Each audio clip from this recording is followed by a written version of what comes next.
I got a call from few students. One of the students was Vinod Meena, IRS Vinod Meena.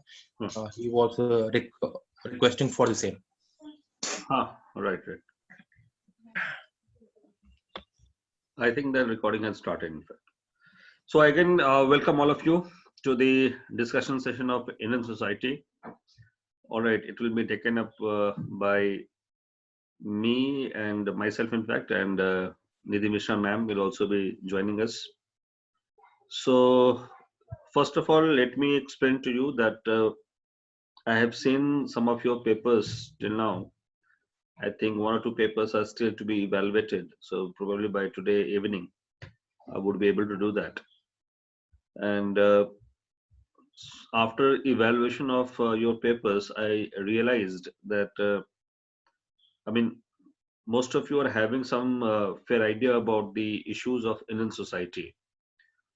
But largely, what I understood that since there is no any specific reading for Indian society in the way that it should have been done, and because of that only there has been certain issues in your some of your writings, in fact, and issues were basically in the context of incorporating certain valuable contents. When I said valuable contents, it means that the contents that is actually what examiner is going to look into into your answer, in fact. See, primarily speaking to all of you, that in UPSC, the paper evaluation is done very scientifically. Even though the papers are basically highly subjective, especially I'm talking about the mains paper. So even though the papers are highly subjective, yet the evaluation is done on the highly objective parameters. What I mean to say that you can also understand from a very common perspective. It is not possible to evaluate, let's say, thousands of papers of the candidates in UPSC by only one teacher, or let's say one or two teachers, in fact. Therefore, there are always a panel of teachers who actually evaluate the papers. I know some of the people who actually have got this opportunity to evaluate the paper.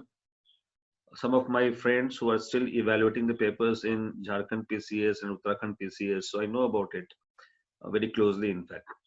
So idea is that the evaluation in all these PCS examinations, including the civil service also, UPSC also, it is done by a panel of evaluators, in fact. And since there are panel of evaluators, so they try to, of course, exercise highest degree of objectivity while evaluating your paper.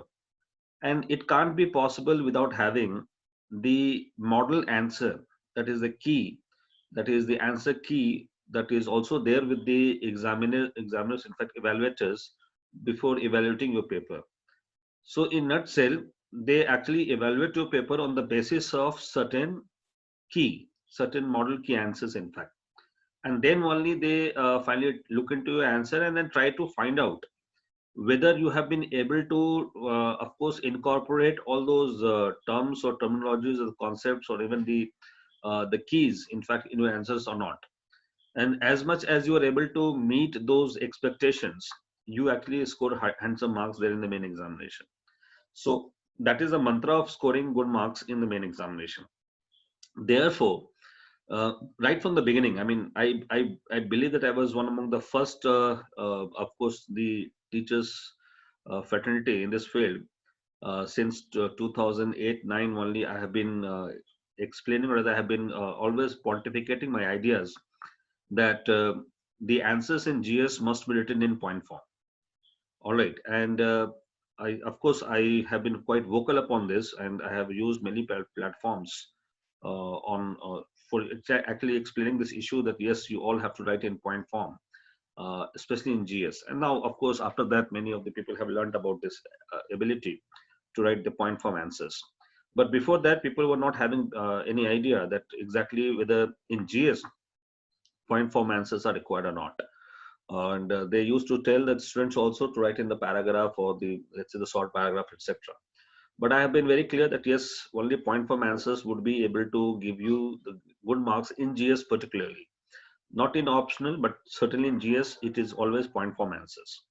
So the point is that why point form answers? Because point form answers would give you, or rather give the evaluator a very easy task, or rather very easiness in terms of going through your paper and also trying to match with the keys that is there with them also before evaluating the paper. So what they do, they actually match your answers with the keys that they already have been given by the head of the examiner, in fact. All right. So this is what actually you are also supposed to do in your writing. And I found this was somehow missing in many of your writing. That is the keywords for every particular answer or every particular question that way. So therefore, you need to read the original textbooks or original material for Indian society section also, and looking at the kind of, you can say, importance that UPSC has started giving to Indian society and social issues in last 3 years. In fact, since 2017 only, I believe that the questions actually have become more frequent from Indian society segment only. All right, and if you see that every year at least minimum of 7 to 8 questions, minimum, in fact, they are being asked from Indian society. So, that is what actually is the point. Fine. So, in this way, we have to understand about the importance of Indian society, and therefore we have to at least go through the original material for Indian society from where UPSC also frames the questions. Now, having said that, I have already shared with you the IGNU booklet. All right. Now, IGNU booklet is very important. Why? Because if you read, or rather, if you go through, even if you scan through the IGNU booklet, there are many contents which are almost similar to the content of your syllabus. That's one thing. Secondly, that you also have to not only go through the content of that, but also if you see the question papers of UPSC, especially of last 3 to 4 years, and even of last 6, 7 years, in fact, you will find that majority of the questions, if there are, let's say, 6 or 7 questions, out of 6, 7 questions, at least 5 questions are being asked directly from the wordings or the content that are used in the IGNU booklet.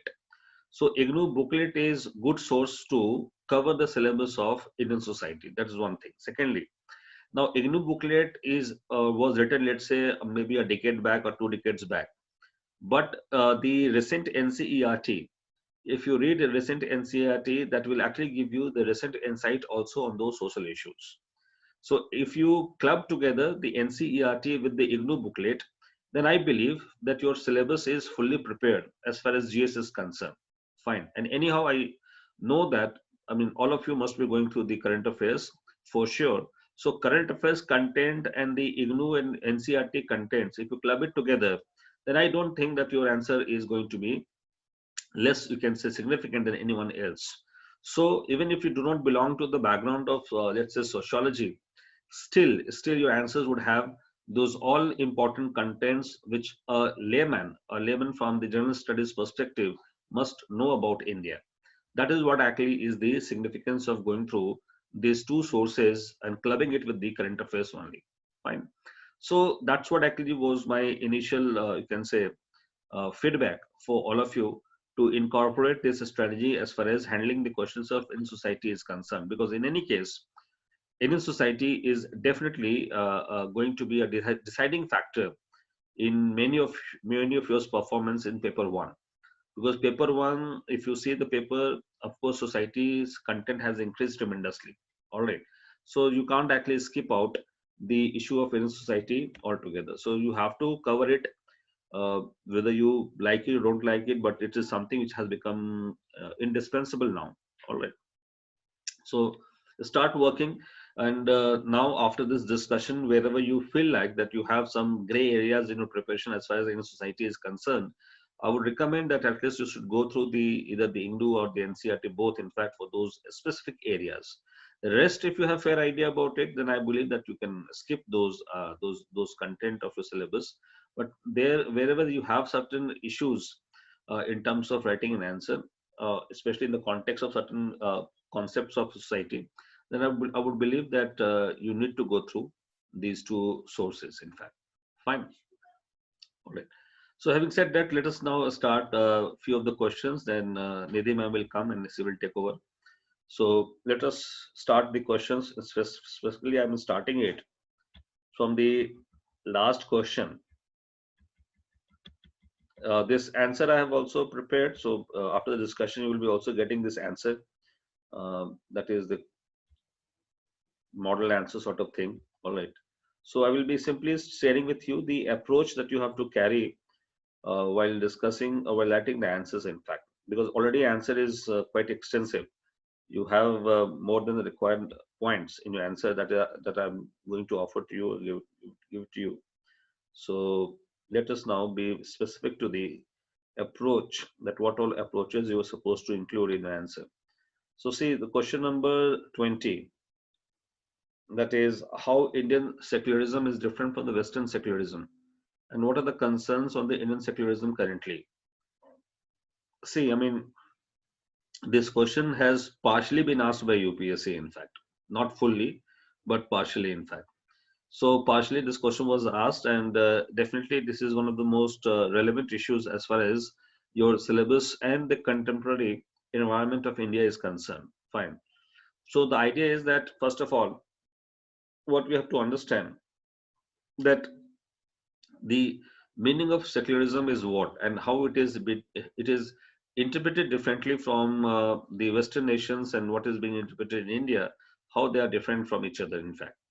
See, secularism, as you know, that it is something that you have to keep the religious affairs away from your public affairs, in fact. So religion should always be treated as a personal affair. That's what actually is the fundamental basis for the meaning of secularism. Fine. And that's what actually whenever we see and whenever you try to see the history of India and history of any particular part of the world, you actually recognize or rather you remember only those leaders or those rulers who actually had followed the principle of secularism at the highest level. Whether you take the example of, let's say, Ashoka the Great, or take the example of even Akbar. So, in many aspects, of course, we use these names just because of only one fundamental factor, that these rulers, in comparison to their contemporary rulers, they were more secular in their outlook and their approach in handling these state affairs. All right. So, that's what actually we have got this idea of secularism from our history only. Fine. And then finally, of course, when we actually had been fighting for our independence, at that point of time, also we realized that India needs to be a secular nation, a secular country only, and however, this was missing out in our constitution. Then finally, it was also included in the 42nd Constitutional Amendment of 1976 as a term secular became a part of our preamble. Fine. So this is how secularism became a fundamental principle of Indian Constitution, which has been guiding the state and administrative affairs in this country. Fine. So this is how secularism came. Now the point is that how it is interpreted differently from the Western secularism. See, the Western secularism is completely in the context of that what we have defined as the meaning of secularism, that there is a complete separation of religion with the state. So there is no intermixing or intermingling of state with the affairs of religion, unlike in India. Unlike in India, of course, there is separation, but separation is slightly opaque, or it's slightly opaque, where the state also intervenes or rather also promotes many of the religious institutions or religious affairs in India. For example, the best example is the minority institutions or the so-called minority educational institutions in our country. All right, and of course, there the state is providing the fundings, providing the all the assistance for the minority education in India. So in that way, of course, this is what actually is the opaqueness in India's secularism. Fine. This is not the only example. There are many other examples also, such as, let's say, just take an example like the government is also funding the religious tourism, whether of XYZ religion. I'm not naming the religion, in fact, but any religion which the government is funding, or rather providing any sort of subsidies, then of course that is also the intervention of state in the religion in that way. Fine. So here again you see the total, I mean, detachment from religion of the state is not existing in India. Fine.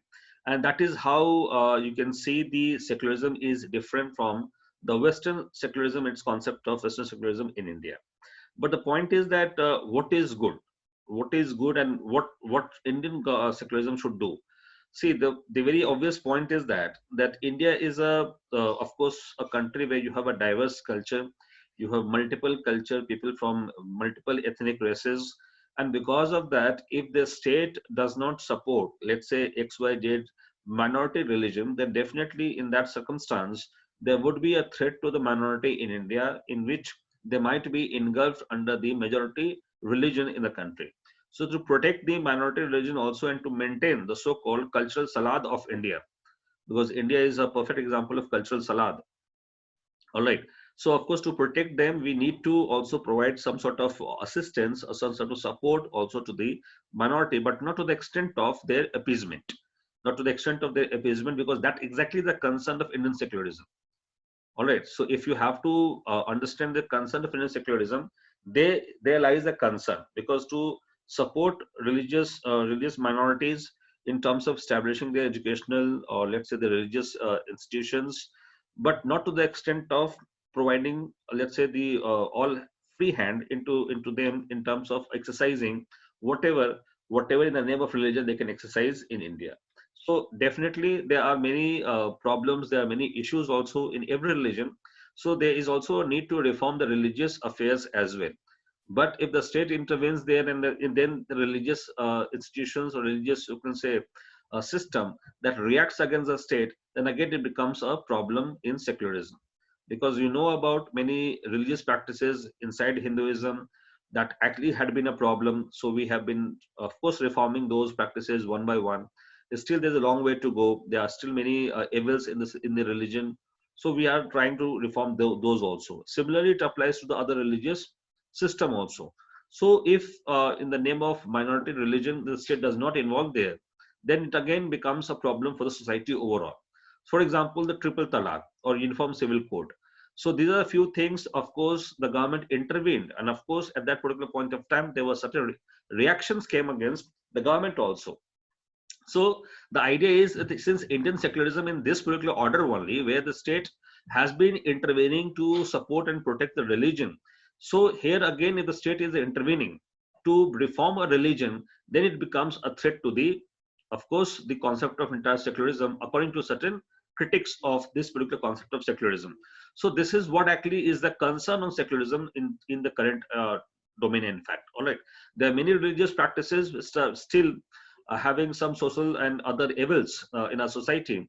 Yet the state can't actually keep the eyes mum or keep the eyes shut on that particular aspects. Not only state, even judiciary. Even judiciary can't actually allow those religious practices which are still so evil, can't be justified in any particular domain. So therefore, the state or the judiciary intervenes there, and then if some religion feels that it is a threat on their religion and it is also a violation of secularism, then we have to understand the Indian secularism is different from what actually has been the concept of Western secularism. So Indian secularism not needs to be understood in the backdrop of not only to support certain religious aspects, religious institutions, and religious system in our country, but also to keep reforming, to keep introducing the reforms in every religious practices, be it Hinduism, be it Islam, be it Sikhism, be it Jain, or any other religions that is there in India. All right. So that's what actually we have to understand, that there is a difference in the approach of secularism in India and approach of secularism there in the Western world. That's what actually many of the people actually have a problem with the state intervention in the religious affairs. All right. So that's what actually we have to understand. And in this background only, we have to also relate this entire concept of the concerns of secularism.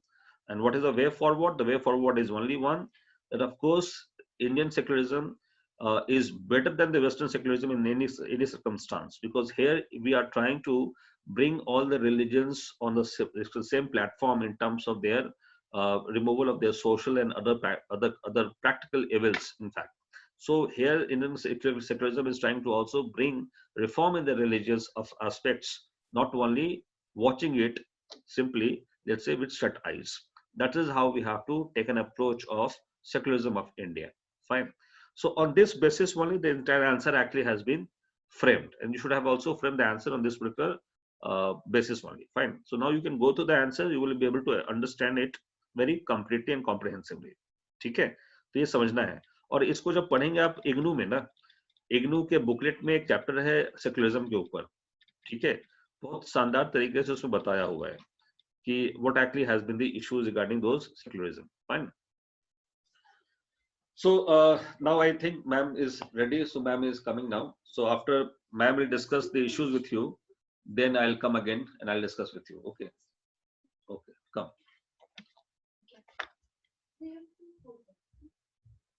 Just a moment. Ma'am is.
Video.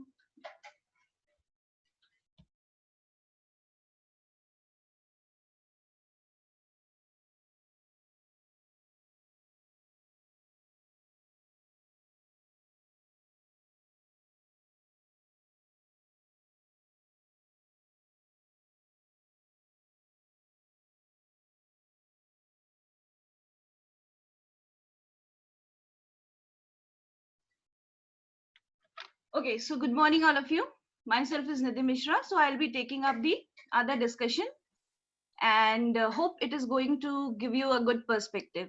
See, because social issues are, it's not all about facts, right? You also need to provide the perspective. So it shows that how much you are open and how much you are aware towards the developments and towards the issues which are taking around you and in your society, right? So it shows that how much you are aware. So for that awareness, you just not have to incorporate all the time the facts, but at the same time you also need to incorporate a kind of perspective. And that perspective definitely does not know, it should not come from a specific discipline. Rather, you all are going to be a generalist. So in that context, you need to provide a general perspective that how much you are concerned for the society and how much you are concerned to the specific issues, right? So with that, in that context, I'll be taking up the further discussion, and let's see, I hope it is going to be beneficial and fruitful for you all. So I'll just let's start with question number 1, right? So I'll just minimize it so that it becomes easier for me. Okay, so how do you minimize it, right? From here. Okay, yeah, so let's begin. So question number 1, it talks about women's movement in India. Women's movement in India has admitted the issues of urban women only. Substantiate your view. See, now the point is, everybody, and I think most of us are aware with the issues of feminism, and we are aware with the term feminism, right? So, but here I would like to trace that feminism in India has a different discourse as against West, right? Feminism in India has started, or rather, women of India does not have to take a specific flag for hosting feminist movement in India. Rather, it has historical factors, right? And the issues of women went along with the India's struggle for freedom. तो हमें कुछ अलग से feminist movement के लिए हमारे यहाँ, हमारे देश में, इंडिया में अलग से काम करने की जरूरत नहीं पड़ी, right? As against in west, where it actually started with French Revolution. French Revolution has been, it has been taken up as a very progressive movement, but on the other hand, if you see along the lines of gender, it has a lot of criticism, right? So the famous Mary Wollstonecraft, she is the one who is the flag bearer of feminist movement in West. Mary Wollstonecraft is the one who has actually highlighted the missing points of French Revolution, and from there, it is started. From there, we trace the feminist movement. But on the other hand, in India, we see that the women's were very much part of the freedom struggle movement, and the issues of women have already been taken up. Right. So now here the question caters. Now here the question asks that is that women's movement were specifically has taken up the issues of urban women only.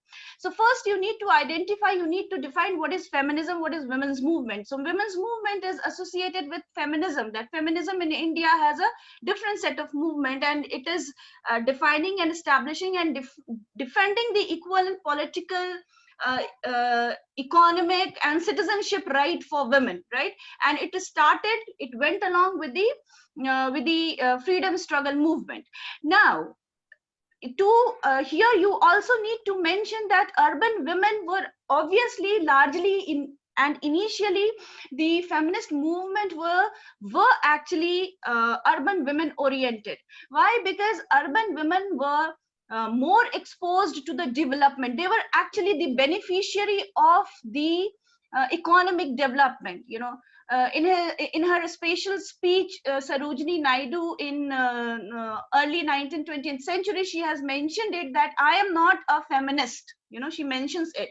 But now the meaning and the understanding of feminist has changed a lot. That everybody has to be feminist, and feminist meaning does not mean that you are somewhere you are suppressing the rights of men. No, it is actually providing equal participation, equitable participation to men and women both, right? That is what is feminist movement. And yes, say early 19th century, that feminist movement and women's movement have actually catered to the issues of urban women largely, because urban women were the women who were largely benefited by the economic development of the country going on, by the education, and they had more exposure, as the men around them were also quite well educated. So socio-cultural factors, you can say that yes, largely they were, but over the period of time, as movement, it progresses over the period of time. It's not one day factor, or it's not the one day issue. So over a period of time, say for example from 1970s, the discourse has changed to a larger extent, and the rural women have also started, and their issues have also been being taken up in the women's movement, right? For example, the Shramik Mahila organization, जो कि labour women के organisation बनता है 1970s में, और वहां से ये हाईलाइट किया जाता है कि अर्बन वुमेन के ही इश्यूज इंपॉर्टेंट नहीं होते हैं, rather the middle class women and the rural women issues are or were also being taken up in women's movement. So that is why we see that in women's movement there were also issues were being taken up, such as high rising price. In 1970s, in women's movement, high rising prices issues were also taken up. So you just cannot say that it has been blamed with taking up only urban women. No, it was actually initiated and started by urban women, so obviously it's their reality which has been presented. But as the women's movement progressed, the issues were also being the issues of rural movement, rural women, and also middle class women were also being taken up. So you can see here that in the historical factors we have already provided that mainly the urban women like Usha Mehta, Aruna Asaf Ali, Sarojini Naidu, they were actually the forebearer, and they were the front line of taking women's movement. So according to their horizon, according to their understanding, they have obviously taken up the issues of urban women. But over the period of time from 1970s, we see that there has been a change, and therefore in 1986 with the national policy on education, so from where we trace that the government has also launched the program named Mahila Samakhya Yojana or Mahila Samakhya program, in which the issues were actually surrounding on the empowerment of women from all around, right? So these are the issues which you need to understand. Now there were also economic factors, as I mentioned, that the urban women were largely the beneficiary. They were rather not the they were there was lack in participation. They were actually the beneficent. They were the beneficiary of the economic development. So the one who reaped the benefit, obviously their issues were being taken up. But over the period, it has changed. So because of economic freedom, they have also been instrumental in the formation of women group and organization in urban areas. So therefore, the urban women who participated more in it, they have taken up the issues of urban women. But later on, over a period of time, this discourse has changed. That is how I think you need to you need to put the culmination, and you just need to substantiate it in this way also, that men, as it is blamed that socio-religious reform movement or the movement surrounding women's issue have been largely taken up by men. ये blame किया जाता है कि जो socio-religious movement है या जो women movement के जो issues जो लिए गए वो largely urban class men ही उसको initiate किए थे. So yes, it is right to a larger extent, but on the other hand, we have seen, and it has been seen, that the examples of Ruqayya Begum, for example, if you read NCERT, अगर आप पढ़ेंगे Indian society जो है, तो आप उसमें देखेंगे कि बहुत अच्छे से जो है 2 एग्जाम्पल प्रेजेंट किया हुआ है उसमें, रुकैया बेगम का, रुकैया बेगम और सुल्ताना के ड्रीम का, जो कि 1905 में ही लिखा हुआ था. So they have been, it shows that how women were so much progressive in their thought, in their conceptual understanding, that in those early time they have documented such a progressive progressive writing, right?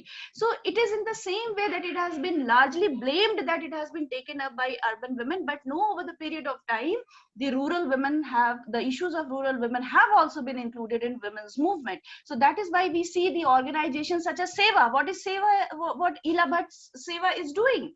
They are actually mobilizing the working women. The issues of working women were also being taken up, largely specifically from the marginalized section, जो कि labour, जो कि road पे ready लगाती हैं औरतें, उनके issues सेवा उठाता है. फिर या जो वो घरों में जा जाके डोमेस्टिक हेल्प्स जो हैं उनके काम करते हैं, उनके इश्यूज उठाता है. So these examples you need to put, and then later on the glaring example is obviously the Chipko movement, so how it highlights the awareness towards environment, how women were so much aware towards women towards the environmental issues.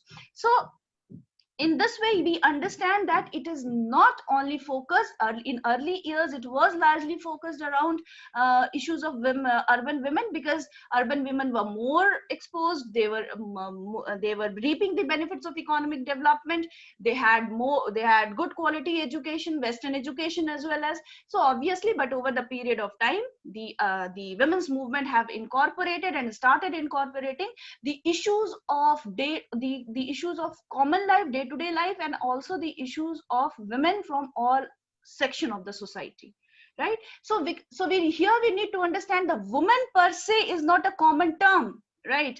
You cannot, because my socio-cultural reality is different from a woman who may be sitting just beside me but who is coming from different caste and class. So woman as a category, you just cannot it just cannot be taken as a holistic term, as a common term, because my reality is different from your reality, right? So the more the representation of women increases in women's movement, or say in political participation in panchayat and in rural areas, women in rural areas, obviously the issues would be taken up, right? So the point here you need to show in your in the later part of your answer, that when you are ending up your conclusion, it should be shown that in order to take up the issues from all the section of the society, women from rural section and women, and the role of women in panchayat should be increased, so that the issues of society from all the corners would be taken up, right? So here, that is why 73rd and 74th amendment, constitutional amendment, it becomes remarkable, it becomes important and pertinent to mention it, right? Okay. So now next question is, okay, any doubt as per? I hope there is no any doubt. Yeah. Ma'am, I have a doubt. Yeah, please tell me. Ma'am, the question says substantiate your answer. So the first and the major part should be why or how the given statement is correct, right? Yeah. So, and then later on, as we move towards the conclusion, we should show that how things are changing, and finally in the conclusion, what should be done needs to be written in that. Exactly. See, first you need to see, that is why we provided a kind of in point wise answers to you all, so that when you are framing it, it should be there. But the point is, what your substantiate means, that you need to provide that how do you understand feminism, right? How do you understand women's movement? So after giving an introduction towards women's movement, from there you need to trace that in early years, in its starting days, after providing all those freedom struggle movement issues, and how that feminism in India has actually started with our freedom struggle movement itself. हमें अलग से इसके लिए काम करने की जरूरत नहीं पड़ी, as in West, as I mentioned. तो आपको वहां से इस चीज को ट्रेस करना पड़ेगा कि अर्लियर जो है ये इश्यूज विमेन मूवमेंट को ही, विमेन अर्बन विमेन के इश्यूज को फोकस करती थी, but over the period of time it has evolved, right? Movement, how you understand movement is not one day affair, right? It takes time in evolving. So as gradually the participation of women from all the section of society grew, so the issues of rural movement were also being taken up. That is why I mentioned in 1970s there was great crisis, right? Specifically in Andhra Pradesh, Tamil Nadu, वहाँ पे जो है एक major discontent था उस समय, और तब वहाँ से जो है रूरल मूवमेंट, जो रूरल इश्यूज जो है विमेन के, वो उसको उठाए गए. और तभी मैंने आपको एक नाम यहाँ पे मेंशन भी किया था कि उस समय अग्रेरियन अनरेस्ट के समय जो है श्रमिक महिला संगठन जो है बनता है, और कैसे जो है उस समय विमेन्स के इश्यूज को उठाए जाते हैं, रूरल विमेन्स के इश्यूज को उठाए जाते हैं, कॉमन इश्यूज को उठाए जाते हैं, फॉर एग्जांपल आलू प्याज के दाम को और राइजिंग प्राइसेस को. So here you need to substantiate that over the period of time the issues of the women's movement were not only focused on urban issues of urban women.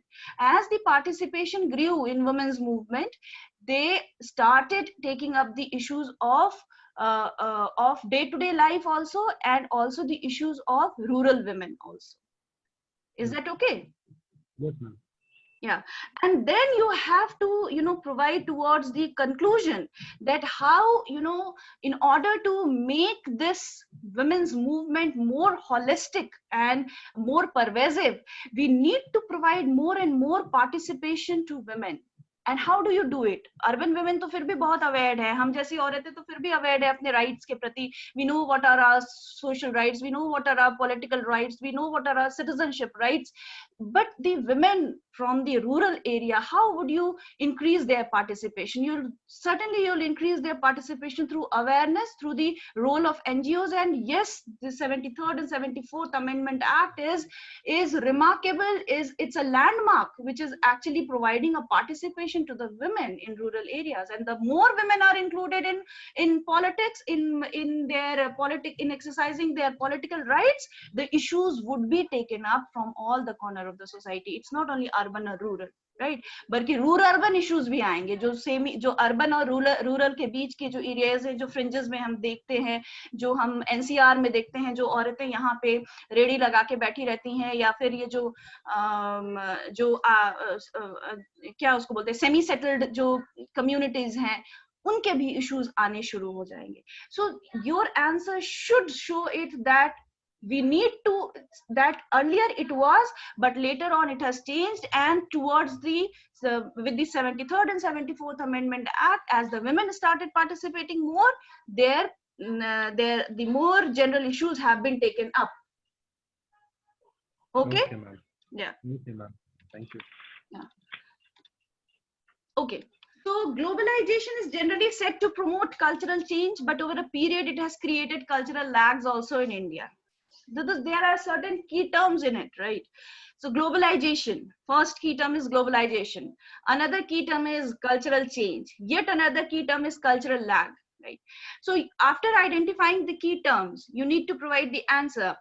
First, that what do you understand by globalization, right? So as we are taking up in the social issues, so you need to understand that with the opening of market, from 1990s we trace it, and with the opening of market, with the opening of our economy, it's just it's just not limited to the merchants and to the business community itself. Rather, the globalization as a process, which is a very dynamic process, and it has affected the every nook and corner of the society and all the society at large, right? So globalization, first you need to define, and here you can see it on the screen, that as the World Commission on Culture and Development noted, society's culture is neither static nor unchanging, but rather it is in constant state of flux and influencing and being influenced by other worldviews and expressive forms. What you need to understand that how globalization is affecting culture. Now, culture is a very vast term. Culture is a very holistic term. Culture comprises 3 dimensions, right? The dimensions are, it has normative dimension, right? And it has other, you can say non-normative dimension and cognitive dimension, right? So when we say normative dimensions, the culture includes ideas, beliefs, norms, rules, unwritten rules, that is norms, everything, right? That is normative, which is related to your belief, and which is related to your ideology. Now when I say technological part, that is non-normative part. So the changes in technology, the changes in know-how, this is all what is the changes in artifacts, these are all technological changes. Now yet another dimension, that is cognitive dimension of culture. So cognitive and normative dimension are largely taken together. Cognitive हो जाता है कि हम अपनी समझ बुझ, normative से ही जो है हम कैसे समझते हैं कल्चर को, और कैसे जो है हम स्पेसिफिक आर्ट फॉर्म्स को, या हमारे फॉर एग्जांपल से in a family, that how that why only it is women who are forebearer of taking the what do you say, taking the issues related to religion and related to rituals, why it is only being taken up by women. So such kind of understanding is cognitive understanding. So there you need to understand that the culture actually encompasses specifically normative and non-normative domain. Non-normative domain हो गया आपका technological development, ठीक है. तो ये globalisation जो है culture के दोनों नॉर्मेटिव डोमेन को और non normative that is technological domain दोनों को अफेक्ट करता है, ठीक है.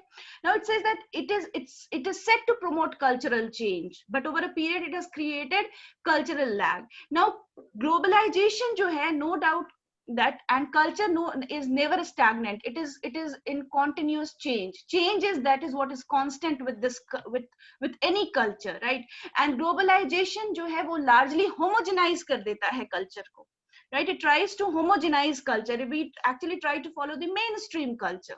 For example, when we are aping the West, so jeans, it's no more that now only the urban women are wearing, rather women from rural section and also in West, everybody is wearing jeans, right? So it actually homogenizes the culture, but also that it creates culture lag. Now the term cultural lag is being given by Ogben and Nimkov. Ogben के द्वारा दिया गया ये term है जो कि उन्होंने culture को समझने के लिए इस टर्म का यूज किया कि कैसे जो है नॉर्मेटिव कल्चर चेंज कर जाता है और नॉर्मेटिव कल्चर जो है बहुत स्लो होता है चेंज में, और टेक्नोलॉजी जो है वो बहुत फास्ट चेंज करता है, right? That is what is, and the difference between the two is termed as cultural lag. For example, see here only, you can see around yourself that how the people from older generation, they are not very comfortable in accessing or in managing the smartphones, right? And where you all or people from younger generation are quite efficiently handling the smartphones, right? So this is what is actually cultural lag. That is what is cultural lag, that the technology is moving very fast, but the normative aspect of the culture is quite slow. You are women in the public domain, they say that we are very progressive women, and the moment they come back their home, they अपने आंचल से अपने sir को ढकना and doing all aspects which to glorify their marriages.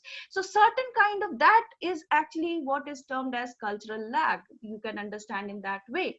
So cultural lag here, Ogben and Nimkov says that technology is changing very fast, and therefore the normative aspect of culture is somewhere slow in changing, and therefore globalization can be understood both as positive influence and also in terms of negative influence, right?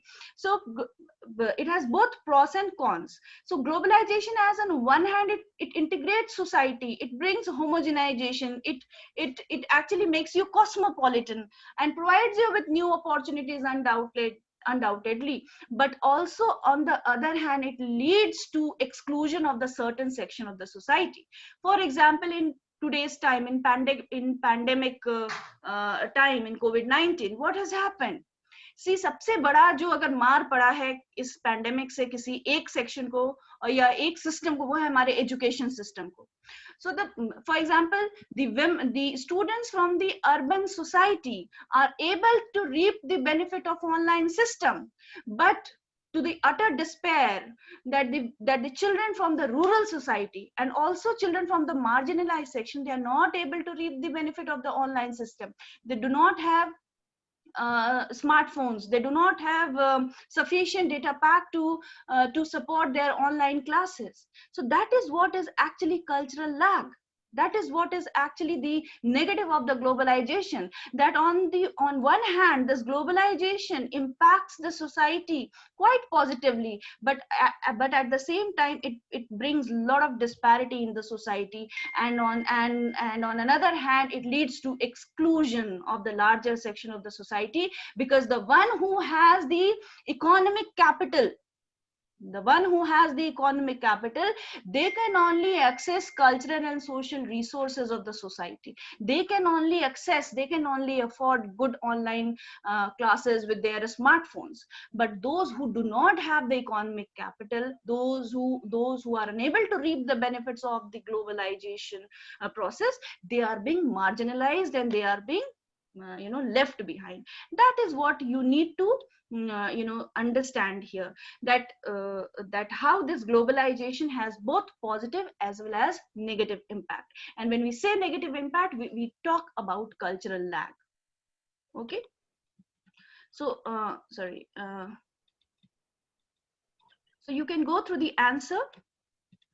So as the cultural lag in India, it has been mentioned that what do you mean by cultural lag? So cultural lag is the term which is being used by Ogburn and Rimkov. The difference between the normative aspect of culture and the technological advancement, that is what is cultural lag. And the best example today is your online classes, education classes. And yes, so here it is worth mentioning that when you are talking about cultural change and globalization and cultural lag, so you just cannot move away without mentioning about globalization, है ना, कि कैसे जो है globalisation, हम homogenise तो होते ही हैं, साथ में साथ globalisation is what, globalisation is actually reaping the most benefit, reaping the benefit out of the economic opportunities. So that is how we understand globalization, कि आप जो है local realities को अपने प्रोग्राम्स में उसको इंक्लूड करते हैं, so that you get the mix, so that you can earn the maximum profit. And that is what, for example, it's the glaring example is McDonaldization, कि कैसे मैकडोनल्ड जो है ये अपने आउटलेट्स में बीफ और पोर्क ना सर्व करके इंडियन कल्चर को सर्व करने के लिए वो चिकन सर्व करते हैं, right?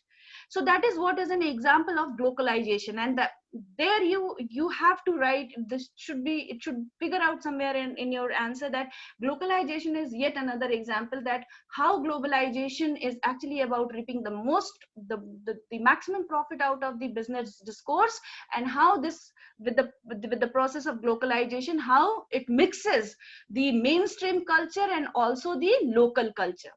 For example, the example of Delhi Haat. Delhi Haat जो है वो क्या है, ये आपके एग्जांपल है ग्लोबलाइजेशन का, कि आप अर्बन एरिया दिल्ली जैसे मेट्रोपॉलिटन में आपको सारे गांव की जो है आर्टिफैक्ट्स आपको मिल जाते हैं, सारे आर्ट एंड कल्चर से रिलेटेड जो है, रूरल कल्चर से रिलेटेड जो है आपको सारी आर्टिफैक्ट्स आपको वहां पे मिल जाती हैं.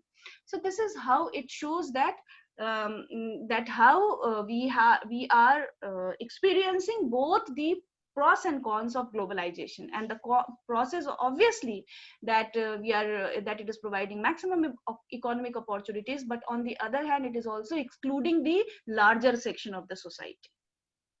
Okay, so there you need to show the conflict between the cultural change and also the domain which is not changing, that is normative and the technological aspect. Is that okay? Yes, ma'am. Yeah.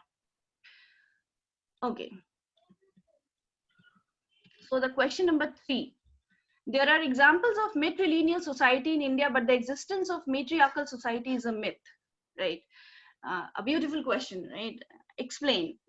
So there are again certain key terms, matrilineal and matriarchal.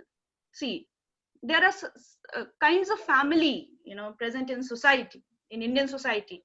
And that is what I will discuss here, is the matrilineal society. Matri means mother side and lineal means lineage.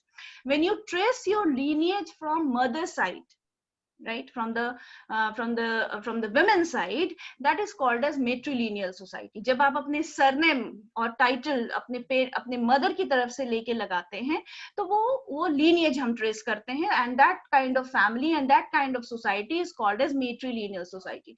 For example, Nayars of Kerala, they are matrilineal society. For example, Khasi ना, खासी जो north east family है, north east की जो community है, the famous tribe, that is actually matrilineal, right? Now the point here is they are, and that is what is matrilineal society. I'll come towards after this. Now matriarchal society, matri is again women and archi is the authority, right? So matriarchal society means where the authority lies in the hands of women. Now that is what is a catch point here, right? So the authority lies in the hands of women. It means that they have a decision making power, right? It means that women are exercising their agency, right? That is what is matriarchy. But on the other hand, matrilineal is what? That is passing the property and passing the lineage from the mother side, from the women's side. That is what is matrilineal society. But it says that matrilineal society, there are examples of matrilineal society in India, but the existence of matriarchal society is a myth, and it is a myth across the world. Right. So it is seen that, you know, even in matrilineal society, the agency, the authority, the decision making power is not vested with women. ठीक है, उनको right ही नहीं रहता है अपनी views या अपनी बातों को मनवाने का, या उनके अनुसार उनकी family चले. Right. Even in matrilineal societies, the what you say, the agency is, or the authority is exercised by the in the sociological term, I would say it is exercised by mama, you know, by yet another men. Right. So more power lies in the hands of men even in matrilineal society. तो मामा का ज्यादा से होता है मेट्रिलिनियल society में भी. और तो कहने का ये मतलब in general term that again in matrilineal society, that it is a matrilineal society, the lineage is passing from women to women, but the exercising authority, the power is not vested in the hands of women. So therefore it says that even in matrilineal society, the powerful position is not in the hand of women. Right? It is still in the hand of men. So therefore, matriarchal society is a myth, that women are not exercising their authority, women are not exercising their decision-making power, and women are just the mouthpiece of men. Right? They exercise, they take the decisions what actually men say so. Right? So therefore, matrilineal societies, in matrilineal society, the property passes from mother to daughter, from women to women, from mother to daughter. But on the other hand, in patrilineal society, अगर हम पेट्रिलिनियल की बात करते हैं तो पेट्रिलिनियल society में जो है हमारी प्रॉपर्टी जो है वो पास करती है from father to son. Right. वहीं लेकिन ये मेट्रिलिनियल सोसाइटी में भी हम देखते हैं अथॉरिटी जो है विमेन को नहीं दी गई है.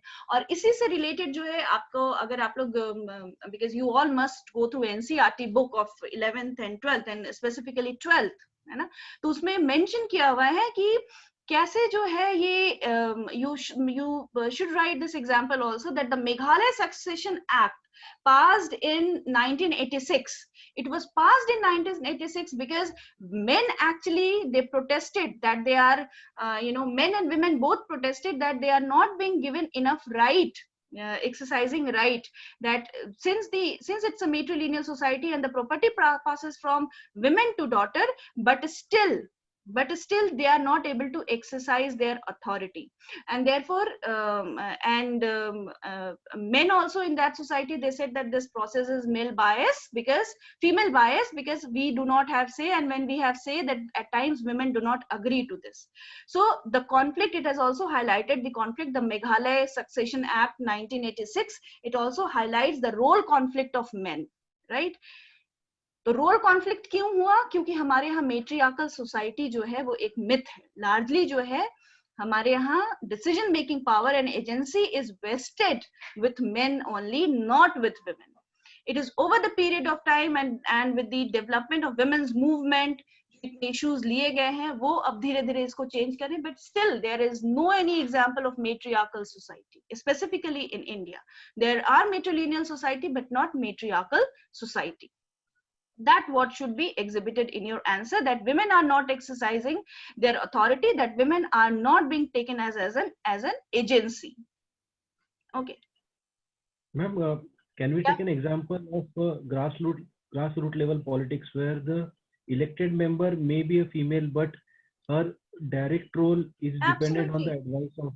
Exactly, you can. So there are innumerable examples, absolutely, from rural areas. Panchayat में ही आप देख ले, पंचपति का जो कॉन्सेप्ट है वो ये कॉन्फ्लिक्ट ही दिखाता है कि वो हेड तो बने बैठी हैं पंचायत में, लेकिन वो उनके काम कौन करते हैं? उनके पति करते हैं या उनके बेटे करते हैं.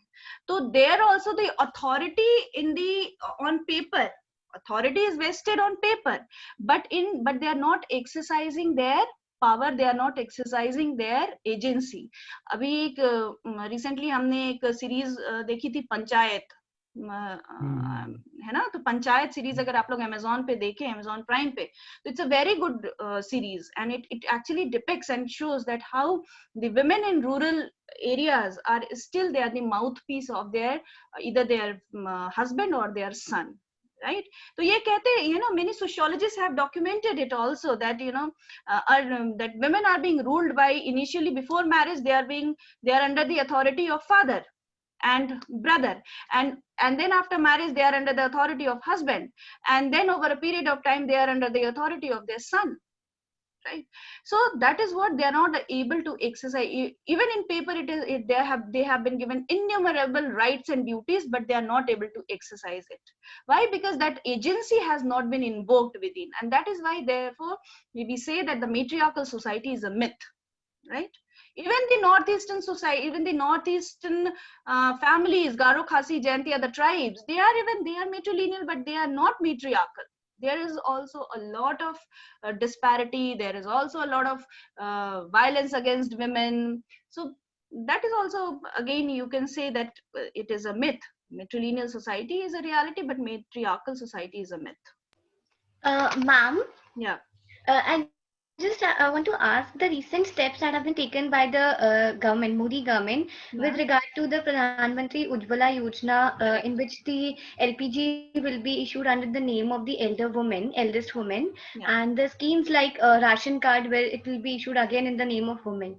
So, are they somewhere the steps to move towards the matriarchal or giving more empowerment to women in a way?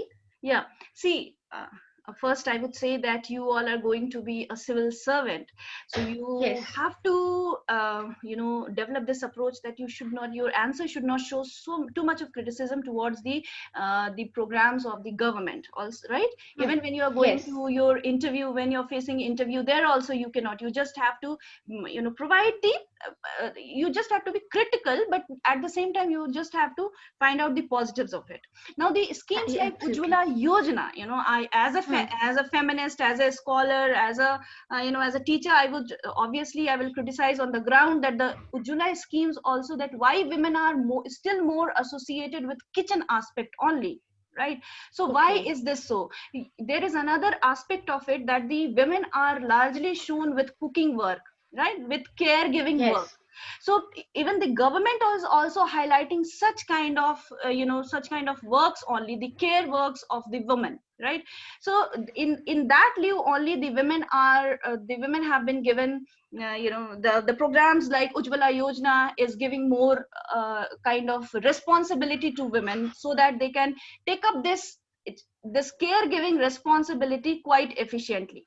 This is what the criticism of this Ujjwala scheme. But on the other hand, as a civil servant, or as a you know, generalist, if you would take up this issue, then obviously you will say that yes, it's a good step toward taken up by the government, that they are at least thinking up that the women should not be too much exposed to smoke, right, which is harmful to them. But at the same time, I would suggest that this Ujjwala scheme, you know, even in ad and other things, they should also incorporate men as well, because such kind of caregiving work is not only associated with women Women. only, right? It should be associated with men. Now you're saying that it is given in the it is given with the name of you know, women, है ना, जो उनको right दिया जाता है वो eldest women के नाम से दिया जाता है, या जो भी women को provide किया जाता है. So there is another aspect of it, is that at least, you know, on paper and at least in day to day life, women will be given little power, so that at least कहीं तो जरूरत पड़ेगी men को, so that they are bringing forward their women, right? Yes. At least on paper. So you have to take a positive discourse over here. You have to take a positive bring out the positivities of this program, that yes, it is providing a kind of agency to women, so that the women are getting more and more highlighted.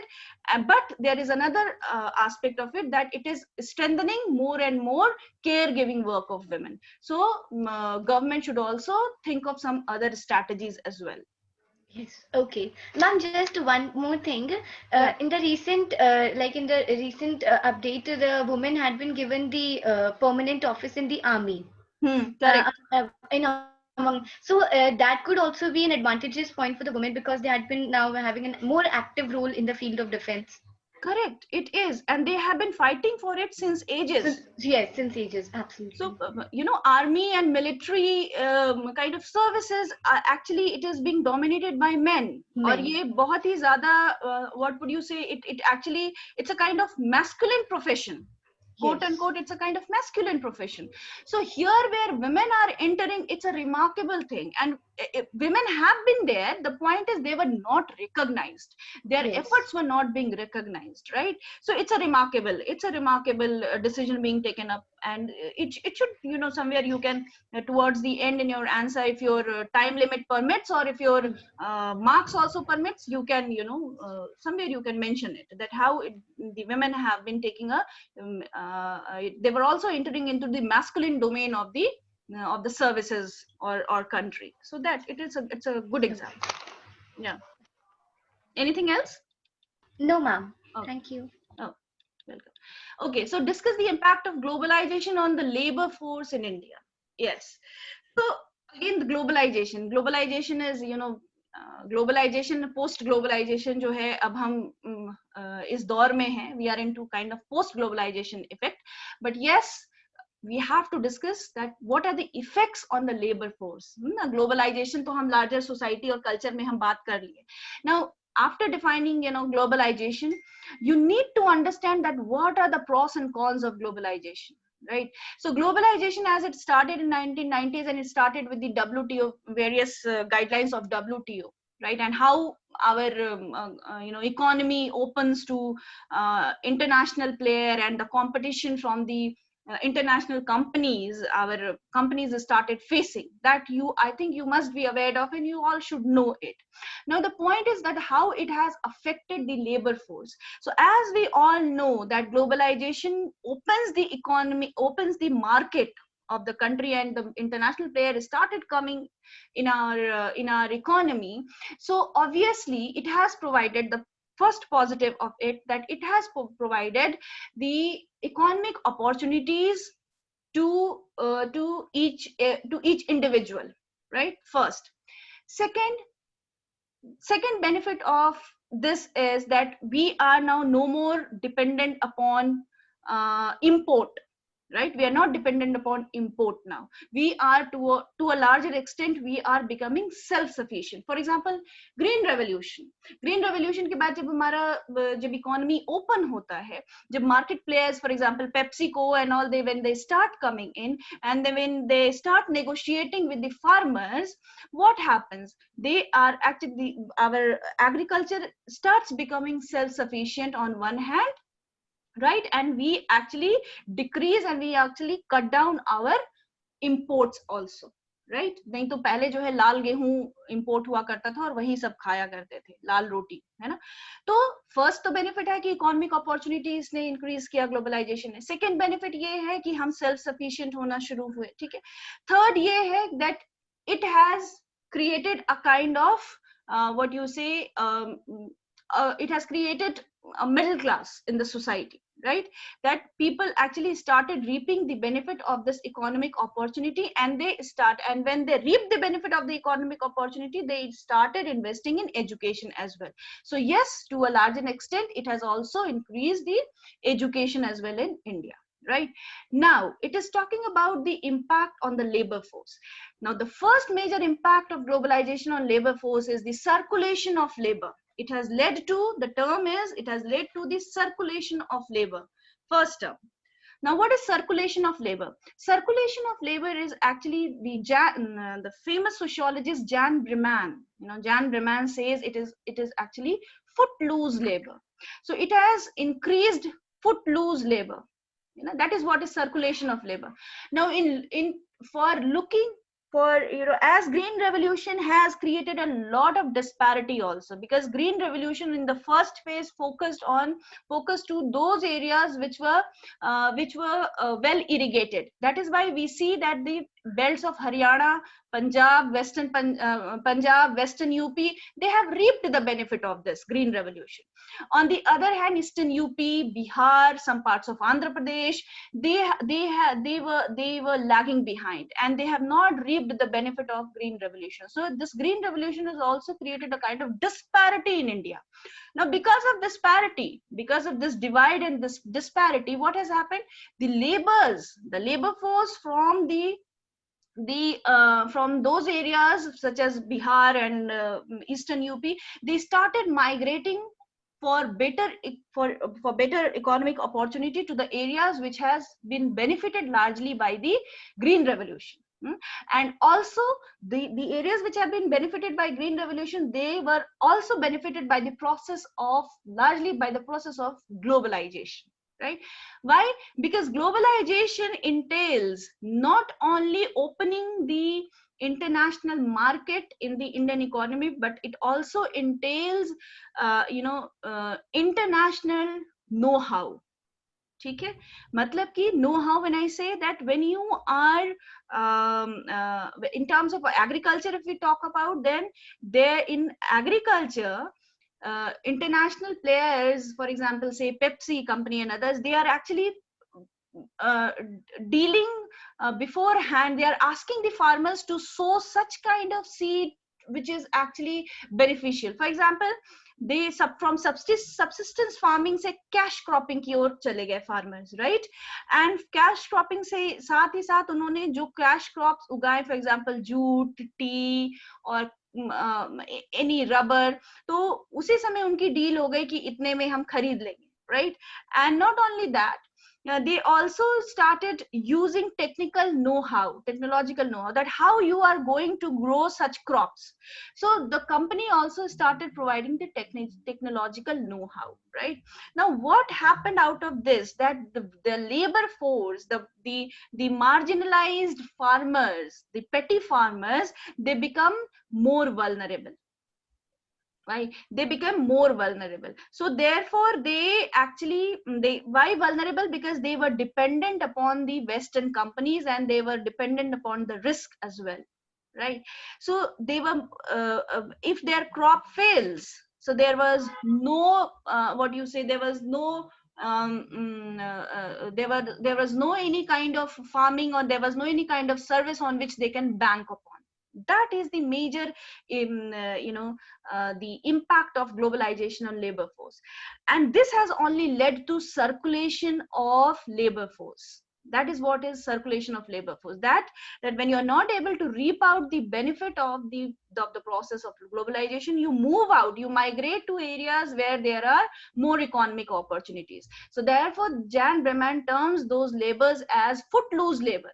They are free to move either to Punjab, either to Haryana, or to Assam, but they are not free in choosing their opportunities, because they are bound to work there. And this also leads to exploitation. When you are moving from place to place, it is also more exploitative, right? Because the big farmers of Haryana and Punjab, what they do, they look for migrated laborers in order to get the work done on the farm, right? So they actually try to exploit them कि कम पैसे में देके उनसे काम कराया जाए. So first is circulation of labor, right? That is footloose labor, as the term by Jan Breman, right? Second impact is, as more men migrate towards those areas where they have enough economic opportunities, now what is happening?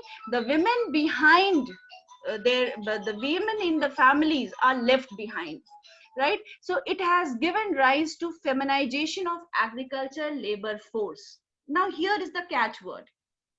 Women were from very beginning were working on the land, were working on farm, but their work were not recognized. But with the men migrating to urban areas in search of better job opportunities, in search of better economic opportunities, what is happening? The women are working on land, and they are being now documented in the reports that they are working on land. They are now providing their labor on the farmland, but they are also being exploited there. They are not giving enough wage to them, right? Women are not being provided enough wage to them. So this is actually, it has also rendered this globalization का जो effect है labor force पे, it has also led to more of exploitative kind of feminization of agricultural labor, right? So that what you actually need to show that with the advent of multinational companies in India, no doubt that it has provided better economic opportunities, but also on the other hand, it has, these are the negative effects, that is circulation of labor, that is footloose labor, that is feminization of agriculture, right? That is, and also that that the Indian farmers and Indian companies are now more they are more exposed towards the risk, and they are also quite more vulnerable as they are dependent upon the international companies and MNCs. अभी recent का जो आपका last I think last to last year, a great a remarkable example is that the Pepsi company has imposed quite a heavy fine on the farmers of I think Gujarat, remember?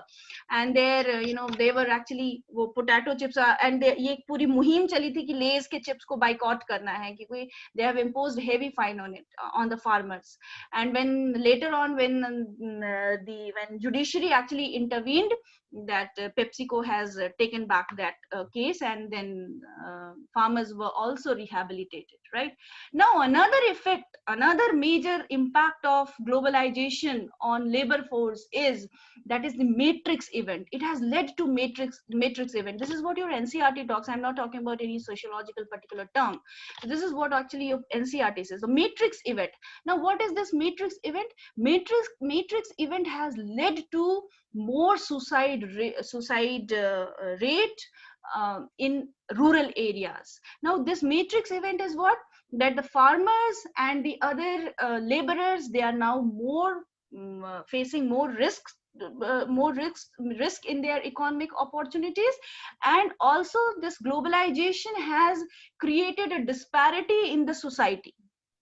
How disparity? Because it has led to class division, as we mentioned earlier in cultural lag, that it has led to one section of society who's quite beneficial, who is reaping the benefit, and the other hand they are being excluded, right? So the one who are being excluded, they are not able to match with the mainstream understanding, right? And that is what is actually matrix of event. Now matrix of event, for example, globalization, the risk has increased. Yet another, the high the expensive education which the laborers are not able to provide to their children, and also in cultural religious aspect, for example, dowry system or the pompous marriages. Now these all matrix event are actually leading to farmer suicide, and also rather increasing the suicide rate in India, right? Yet another impact is that on labor force, that it has also led to class division even in rural economy, and that is termed as regional elite. So globalization has also led to new emergence of new class, that is new regional elite. It has led to regional elite. So when you talk about new regional elite, that means it is showing there is a lot of hiatus. There is a lot of disparity in the society now. The society is getting more stratified and divided, right? So that is what is the impact of globalization on labor force. Any doubt? Ma'am. Yeah. Ma'am, while writing the answer, can we write the one advantage point, and the same advantage point can be seen as a disadvantage also? For example, you talked about circulation of labor. Yeah. So if we consider India's condition, there was lack of unemployment. So globalization provided a source of employment. Correct. But in the same way, in disadvantage section, we can write it increased the unorganized sector in India, which made them more vulnerable. Exactly, it has increased. Exactly, in fact, maybe I must have missed. So yes, it has, no doubt it has led to better economic opportunity, more employment, no doubt, undoubtedly. I'm agreeing to all the points, and you must show it. But yes, it has led to more of unorganized sector, And that is how that is how actually society becomes more and more vulnerable, and that is how actually labors also become more and more vulnerable, right? So yes, certainly you should include this also. Anything else? No, ma'am. Thank you. Okay, okay, okay. So there are certain questions which your Amit sir will take up. Yes, so let's come to question number 6. India has diversity amidst the existence of uniformity. What factors are responsible for the bonds of unity in India? I think it's a favorite question of UPSC, और घुमा फिरा के ये question हमेशा आता ही आता है कभी ना कभी, ठीक है? तो आपको इसमें ग्लोरी इसको आपको rather you can say that आपको ग्लोरीफाई करना है इंडियन कल्चरल ट्रेडिशंस को, ठीक है? तो जिसमें आप इसकी ज्योग्राफिकल जो कैटेगरी है या जो यूनिटी है आप उसको ट्रेस करेंगे कि कैसे जो हमारा जो प्लेसमेंट है इंडिया का ज्योग्राफिकली वो जो है it provides unity, and how we have seen that Bharatvarsh का जो कॉन्सेप्ट है तो ये कैसे बाहर से यूरोपियन स्कॉलर्स जो इसको इंटरप्रेट करते हैं कि कैसे हमारे यहाँ इतने सारे रूलर्स आए और इनफैक्ट इंट्रूडर्स भी आए और फिर भी जो है हमने एक कंपोजिट कल्चर जो है सिग्निफाई किया है। तो ये आप अपने इसको पॉइंट में आप इसको लिखेंगे कि जियोग्राफिकल यूनिटी भी जो है वो हमारे इसको India as a cultural diversity को ये सिग्निफाई करता है, right? Then there is the second point is religious unity, that despite being so much of diversity, we have seen that we have religious unity as well, though there has been many strife, but there that India is a country, India is a land of religious diversities, or we can see it here with the various examples that the people from so many religion and from different diverse societies and communities, we inhabit India peacefully, right? So that is actually you need to show it off. And then also the certain doctrines, as that all the religious doctrines, it talks about that staying peacefully, and how the particularly Hindu religion per se or doctrine, it believes in the theory, in the doctrine of karma, that when you highlight the theory and the doctrine of karma, it says that you are more focused and you are more inclined towards the progress of the society and the progress of the country, right? So when you are more inclined towards the progress, you actually take up a holistic and an inclusive approach, right?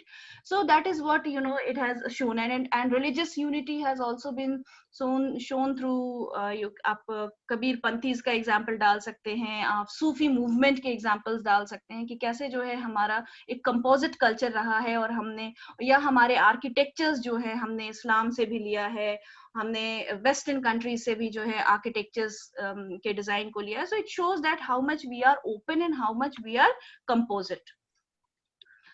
Cultural unity, you can show it that we have diverse culture, we have diverse community society staying together. You can provide examples that there are forest dwellers also in society, there are people from various section of society who are involved in yet another occupation, but despite that we actually exhibit cultural unity in our culture, right?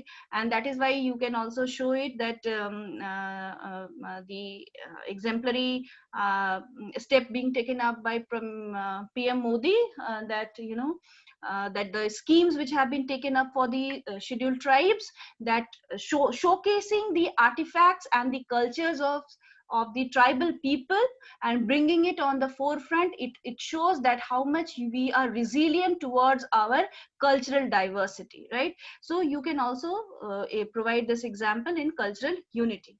Emotional unity, obviously, that we have a nation itself incorporates the understanding of we feeling. India is a nation, India is a state nation, and India is a nation state. You debate it both, but which I will not get into it. But yes, India is a nation. So when we say that India is a nation, that means it says that we are bound by, we are united by we feeling, right? So we feeling includes all the religions and sections of the society, and the people stay together happily and peacefully, right? There are certain strifes, there are certain examples of animosity, but on the other hand, the larger picture is that the people of India, we believe in staying peacefully, and in fact our preamble also starts with saying that we the people of India, right? So you have to highlight it, और इसको आपको दिखना चाहिए आपके answer में, right? So और साथ ही साथ पॉलिटिकल यूनिटी रहा है ऑब्वियसली। हमने जो है ट्राई हमेशा इस तरह से हमारा आप कह सकते हैं कि पॉलिटिकल एस्पेक्ट रहा है कि हम स्टेट्स को साथ लेके चलते हैं। कहने का ये मतलब कि we have so much of religious diversity, we have ethnic diversity, we have cultural diversity in India, and there are so many existence of so many states, but at the other hand we have given importance to ethnic and linguistic diversity in India, and therefore we see that the carving out of states like Jharkhand and Jharkhand or Uttarakhand, but still it is seen as a very positive step that each individual and each ethnic identity is given prominence and importance, and therefore India is a remarkable example of as a nation, or as a you can say state nation also. So you can substantiate and you can provide towards the end that it shows that we have so many diversity, and we give a scope to exhibit those diversities still under the umbrella of uniformity, right? So that is what you need to write in your answers, and it has to be more of factual, and all these facts are all these points are important. It should be shown in your answer. ये answer जो है आपके IGNOU booklet में भी इसी तरह से अच्छे से दिया हुआ है, you can go through it also. So linguistic diversity I've already talked about. That is what is lingual unity. Okay, so let's come to question number 8. The institution of caste is both visible and invisible in many aspects. Elucidate, right? So the most it is you have to understand with the perspective here कि कैसे जो है caste caste is a major factor of stratification in Indian society, and caste is still very much prominent today in India, and still it is resilient, right? Now it is saying that institution of caste is both visible and invisible in many aspects. Now what you have to understand here, that how caste is visible and how caste is invisible. Now how is caste visible? Now caste is an institution which is based on hierarchy, which is based on inequality, right? There are various features which actually Amit Srinivas talks about caste, that what are the various features of caste, that it has commensality, it is exogamous, it is based on hierarchy, it is unequal, right? But the point here is that despite increasing education and despite increasing so much of economic opportunities, we see that caste is still visible to one extent, and on the other hand we see the invisibility of caste. Now the crux of this question is that you have to trace the changes which are happening on the caste line, that how caste is changing over the period of time. So caste is both, after providing certain features of caste, you need to mention that caste is visible in Indian society, is still very much visible in Indian society. Why? Because through the positive discrimination steps, which has been taken up by the government in terms of reservation policies, we see that the people from the marginalized caste and the people from the lower socio-economic strata, they want to assert their caste identity, right? And they want to assert their caste identity because they want to reap the benefit of the positive discrimination policies or of the government, right? So here we see that the caste is more of quite visible, right? Now, how is caste invisible? Now, caste is also invisible, like in earlier times, you know, even the work were also, even work in urban areas were also given on the line, on the caste lines or on the basis of caste affiliation. But with the advent of urbanization, with the process of urbanization, now we see that the economic opportunities are not being given just on the basis of caste affiliation, right? So we see that over the period of time, the caste is still very resilient, but over a period of time, caste is getting invisible in the public domain. ठीक है, तो public domain में जो है अब cast धीरे धीरे invisible हो रहा है. Why? For example, when you are going to work in any MNCs, there nobody is bothered about your caste affiliation or your caste identity. Not even that, when a rickshaw puller is pulling rickshaw and both the rickshaw pullers are from different caste, they quite go well along and they eat together, they talk together. But on the other hand, when they come back to their home, they follow their religious identity, they follow their caste identity, and they organize their cultural or rituals on the caste line affiliation. For example, अगर उन्हें अपनी बेटी की शादी करनी है तो same caste से ही खोजेंगे. Now, the point here which I am making, that the caste is now becoming more and more invisible in public domain, and now caste is becoming more visible in the private domain, right? That is how we see that the invisibility of caste in public domain and visibility of caste in private domain, right? And also here is yet another point that you need to substantiate and you need to write, that the people from the higher caste, it is being said that the people from the privileged caste, they don't want to go with their caste affiliation, they want to give up their caste affiliation. But on the other hand, the people from the marginalized section of the society and the marginalized socio-economic section, they want to go and they want to assert their caste identity, right? So that is how you say that it is visible and invisible. Yet another point, what Rajni Kothari also mentions, the secularization of caste. It is yet another example that secularization of caste is what that caste, even the caste affiliation and caste identity is changing, but still we see that caste is playing a very prominent role in caste politics, right? That not only that the parties are formed on the lines of caste affiliation, but also we see that the voters are also being wooed on the caste lines, right? So that is how the caste is both visible and caste affiliation is also invisible, right? So these are the points which you need to incorporate. Any doubt? No, ma'am. Okay. Okay, so now yet another question which I'll be taking up. Highlight the relevance of inclusion of differently able to mainstream society. I have a doubt in the last question. Yeah, please go on.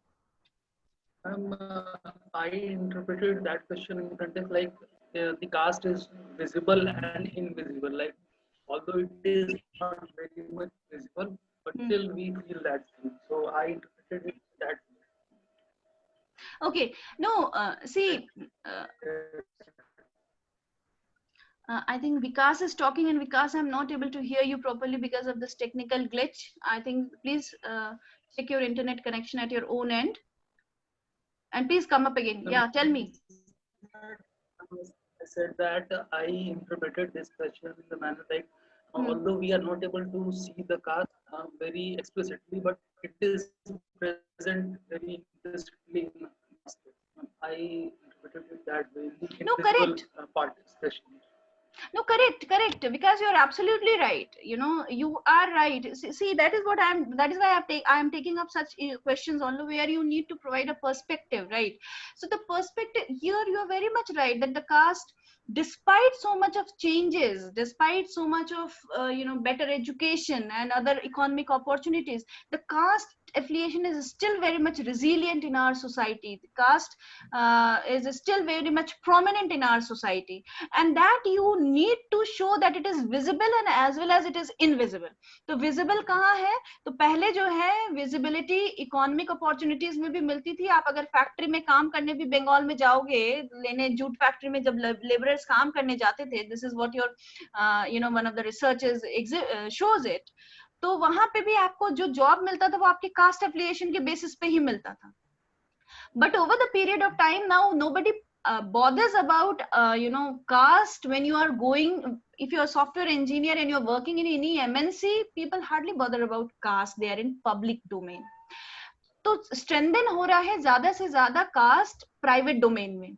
पर इसका एक अलग picture भी ये है कि cast अगर the marginalized section of society are those who come from poor socio-economic background and those who are from less privileged caste, then we see that they want to exhibit their caste identity, they want to assert their caste identity. So yet there is another kind of change which we are experiencing in our society.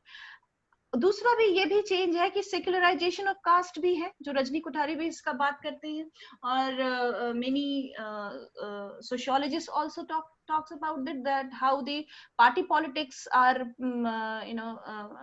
वहां पे भी जो है cast line पे affiliation होता है और voters भी उसे आइडेंटिफाई करते हैं. So you need to show it that despite so many changes, caste is still very resilient, and caste is still very resilient even in public and private domain, but in some of the public domain it is invisible. That is what you need to show it. Is it okay?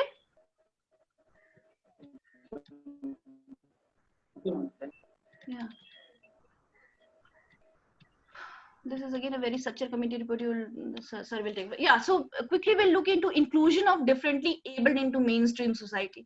So look into the catchwords. The catchwords and the keywords here are the inclusion and differently abled, right, and mainstream society. Now, differently abled, as we all know, that we have to change our diction, because the moment we change our diction, we also change our perspective.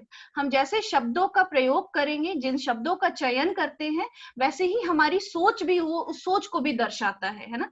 तो अगर हम जब ये बोलते हैं that the physically disabled, तो या handicapped, तो ये हमारे सोच को भी दर्शाता है कि हम उस सेक्शन ऑफ सोसाइटी के प्रति जो है बहुत इंक्लूसिव अप्रोच, समन्वय का समावेशी अप्रोच जो है हम नहीं रखते हैं, राइट. इंक्लूसिव अप्रोच नहीं रखते हैं हम. तो the point here I am making that the diction also plays very important role, and that is why it is differently abled. The moment you say differently abled, itself it shows that you want to incorporate all the sections of the society in the mainstream society, right, in the mainstream economic opportunities, in the mainstream education. So you are including all the sections of society and you are making your society inclusive, right. That is what is your understanding. Now here you need to mention that in 2011 census जो है हमारे यहाँ 2.21% है differently abled का, right. Now it is talking about the relevance of inclusion of differently able. So yes, and the relevance is that it is that a society not only comprises only few sections of society, rather society becomes inclusive. Society becomes all inclusive when you actually include all and every section of the society, be it on the gender line, be it on the caste line, be it on the ethnic linguistic line, or be it on the your physical or your able body line, right. So that is what is important, and therefore we need to have a inclusive society, right. Now how you actually how you are going to make your society inclusive.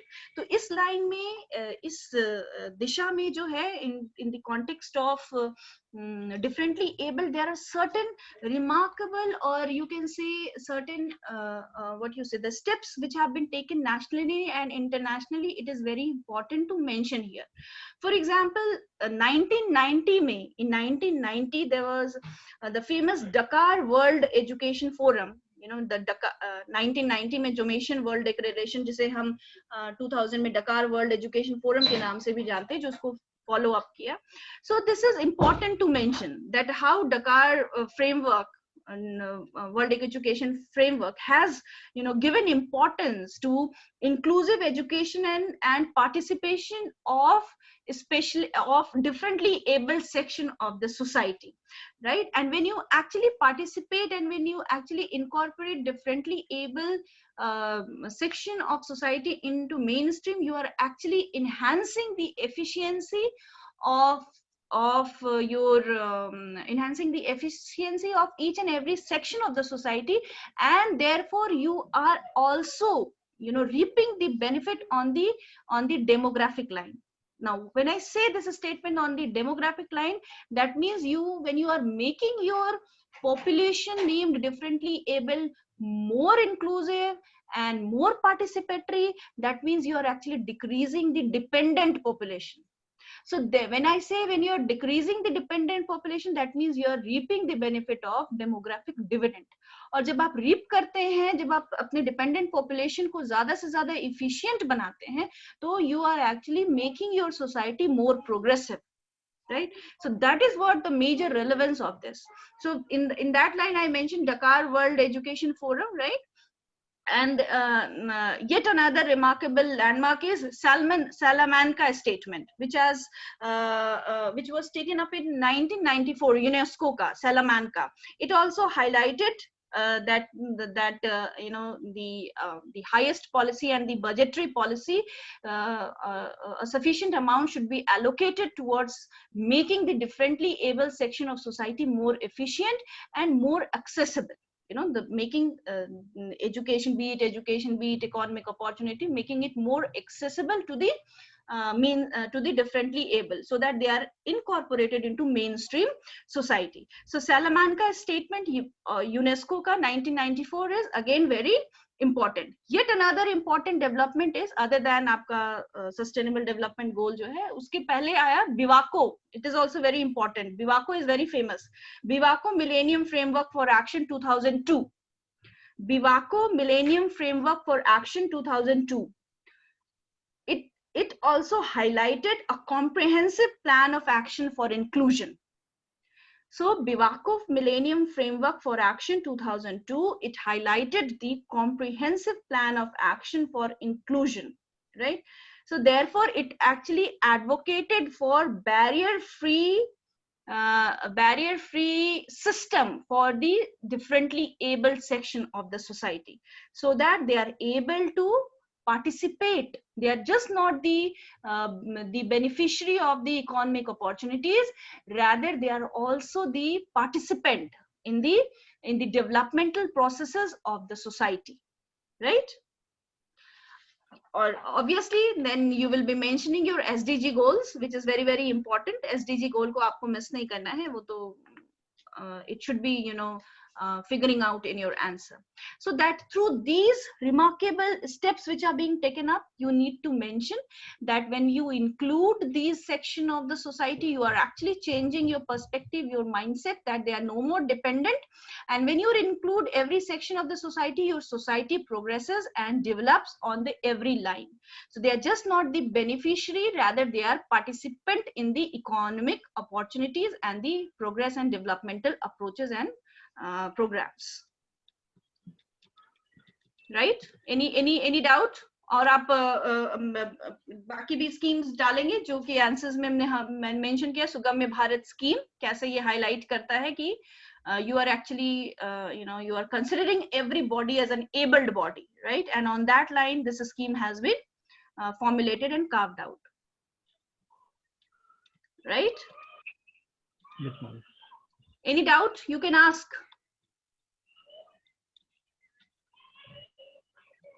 Now, rest of the questions, I think sir could take up quickly. Any doubt as such, you can tell me. No, ma'am, right now. Okay. Okay. Let's take up this question quickly. Communalism is the biggest threat for Indian social fabric. Is it a product of religious hostilities? Suggest remedies to the challenges of communalism in India. Right. So communalism, you need to define it that communalism, the very term communalism comes from your affiliation to your community, right? And your community, your identity affiliation should not be taken up as wrong, right? So therefore in west this communalism is not taken as a negative term, but in India this communalism, the term communalism is taken up in a negative connotation, right? Why? Because it is emotionally charged term. It is a charged term. Communalism is a charged term in India, and it is emotionally and communally charged term. Why? Because people get aggressive on the line of their communal on their community identity, right? And they resort to violence. First point. Second point, communalism in India is also understood in the aspect of within the aspect of politics or political domain, right? So therefore it is also being seen that the politicians and the various political parties, they want to reap the benefit on the communal line. And when you say that on the communal line, that means on the religious line, on the lines of religion. They want to mobilize the people for their own benefit on the lines of communal identity, right? And therefore communalism is the biggest threat for Indian social fabric. Now when I say it is the biggest threat for Indian social fabric, that means Indian social fabric is very dynamic, that Indian social fabric is believes in peaceful coexistence, है ना? हम भारतवर्ष की बात करते हैं, तो communalism जो कि पॉलिटिकली चार्ज्ड है, जो कि इमोशनली चार्ज्ड है, ये हमारे सोशल फैब्रिक के लिए थ्रेट हो जाता है. क्यों? क्योंकि people get emotionally charged on the communal, on their community identity, and therefore they resort to violence, and many political parties they reap the benefit out of it, right? Now it says, is it a product of religious hostilities? Suggest remedies. So yes, it is a product to a far extent. You can say that it is, since communalism and is a term got its backing from religious identity. So to a far extent, we can say that when it is emotionally charged and when it becomes violent, then yes, different religious groups like Hindu, Muslim, or any Christian or Sikh, they actually start identifying themselves on the lines of religion, right? And therefore they start showing and exhibiting animosity among each other, right? Now yes, it is a threat to social fabric because it is emotionally charged. It is a charged concept in India. Now now it says suggest remedies to the challenges of communalism. So communalism also figures out when there is lack of economic opportunities, when there is poor developmental approaches, right? There is no you can say there is a lot of disparity in developmental approaches, right? So because of that factor also, communalism, the factors like communalism increases. Another, poverty, so poverty is yet another what you say is the is one factor which actually give rise to communalism, or issues like son of the soil, that because of poverty stricken society. So because they have no economic opportunity, what Amartya Sen says, that it is the entitlement of failure, that the people are not able to buy sufficient food for themselves. So when there is entitlement of failure, then yes, communalism is going to rise, right? Yet another triggering point or triggering factor for communalism, that that when there is a lot of regional divide, there is a lot of regional divide on the line of development, right? When there is, for example, as I mentioned, that how green revolution has created a term called regional elite, ठीक है, और वो इतना ज्यादा division को strengthen कर दिया society में.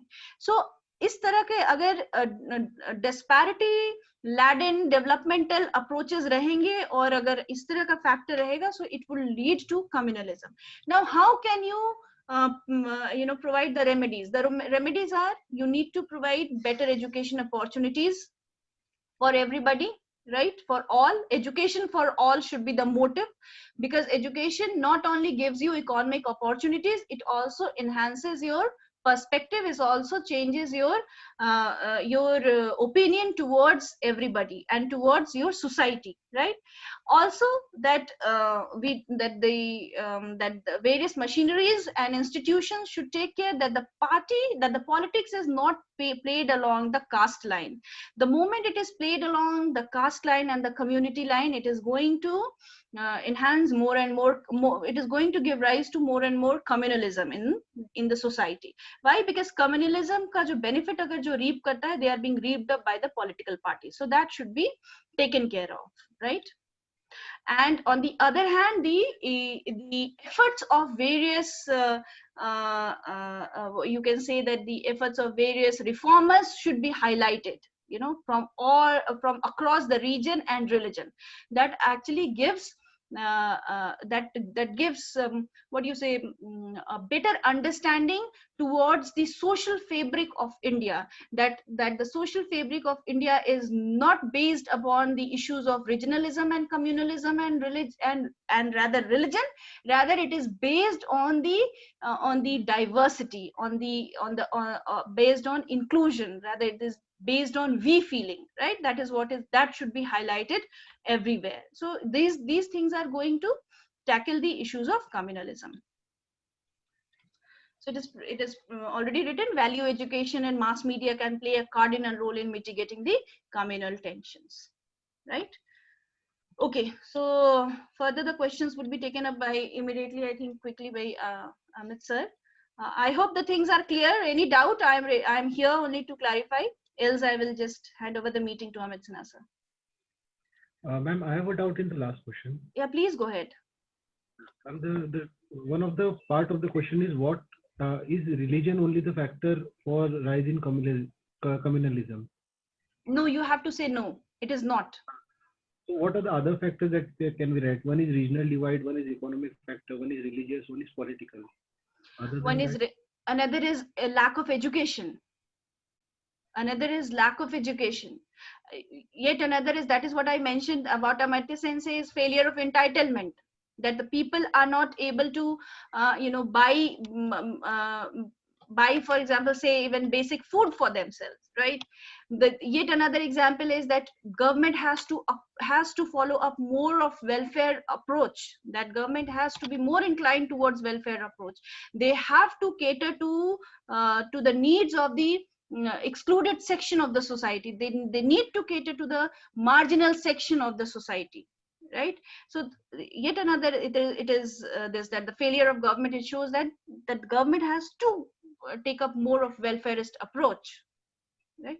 So it is just not the product of religious hostilities. You have to say it, that communalism in India is understood as a charged concept, and it is charged because people identify on the line of their community, and they get violent if something goes wrong something goes wrong on the lines of community, right? So therefore it is and this charged concept, because it has backing of it has religious backing, but you just can't say that it is only the product of religious hostilities, right?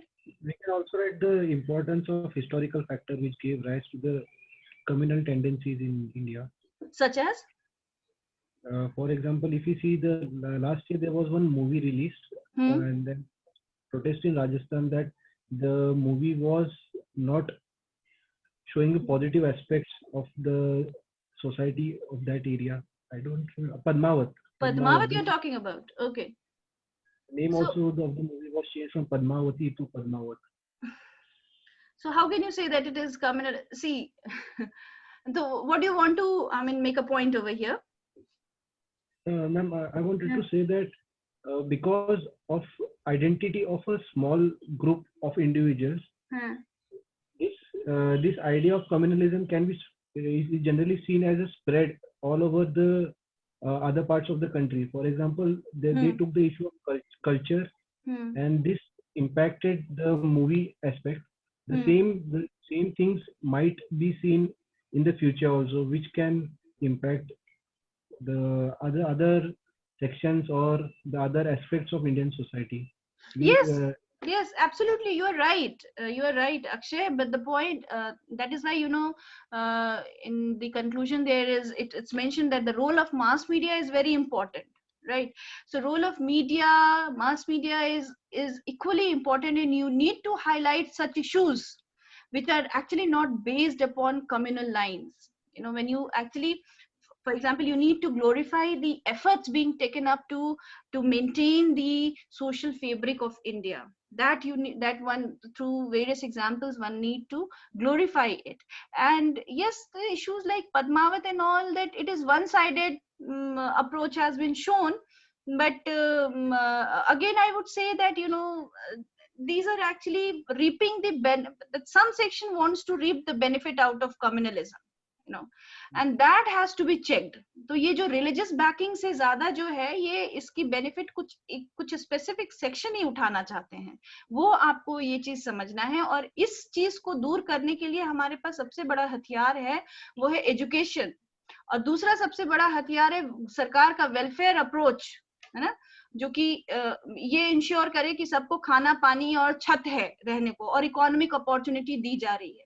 तो ये सब चीजें अगर ensure होंगी तो son of the soil जैसा concept भी नहीं आएगा, जो कि कम्युनलिज्म से ही कहीं ना कहीं बैक होके आता है कि ये रीजन मेरा है, बिहारियों का नहीं है, महाराष्ट्र से निकलो। तो ये सब जो है ना, ये बहुत ही वेग टर्म्स है जिनको हमें समझना है कि इन्हें दूर कैसे करना है। और रादर देन अगर हम केवल यही बोलेंगे कि ये रिलीजन से ही बैक्ड अप है, so it will give a negative impression in your writing.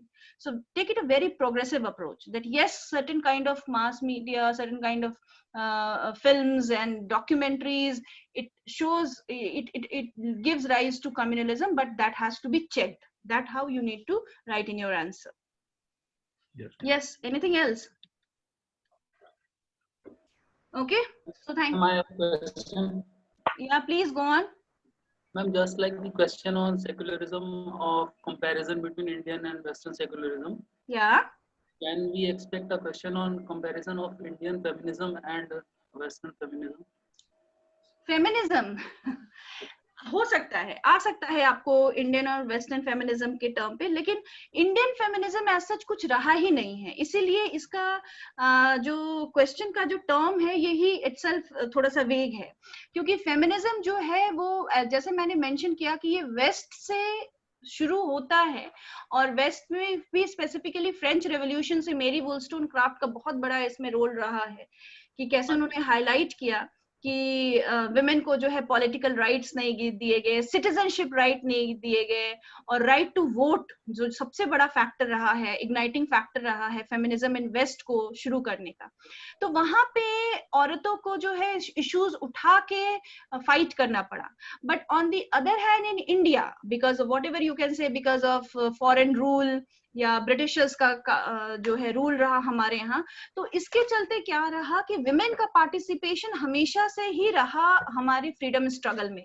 ठीक है, गांधी जी का रोल भी रहा इसमें, you know, you can see that Gandhi's role, that how in mobilising women power in fighting India against British rule, right? Or say, for example, British rule. So, so in India, we do not trace, you know, feminist movement per se, right? Rather than the issues of women were already being taken up in freedom struggle. हाँ, और जो है citizenship rights की बात जो है शुरू से ही रही है, इसलिए हमारे यहाँ इंडिया में फेमिनिज्म को ट्रेस नहीं किया जाता है as such। ये फ्रीडम स्ट्रगल मूवमेंट के साथ ही चलता रहा है। अब इश्यूज अलग अलग लिए जाते हैं फेमिनिस्ट मूवमेंट में। शुरू ये इशू हुआ था डाउरी से और ब्राइड बर्निंग जैसे केसेस से और rape cases in police custody से। ठीक है, dowry, rape cases in police custody, और डोमेस्टिक वायलेंस जैसे इश्यूज से ये विमेन्स मूवमेंट हमारे यहाँ शुरू हुआ था largely. But now women's movement and feminism per se caters to all the needs of not only women but also the marginalized section of the society. If I advocate for the marginalized, for the rights and duties of the marginalized section of the society, then I am a feminist.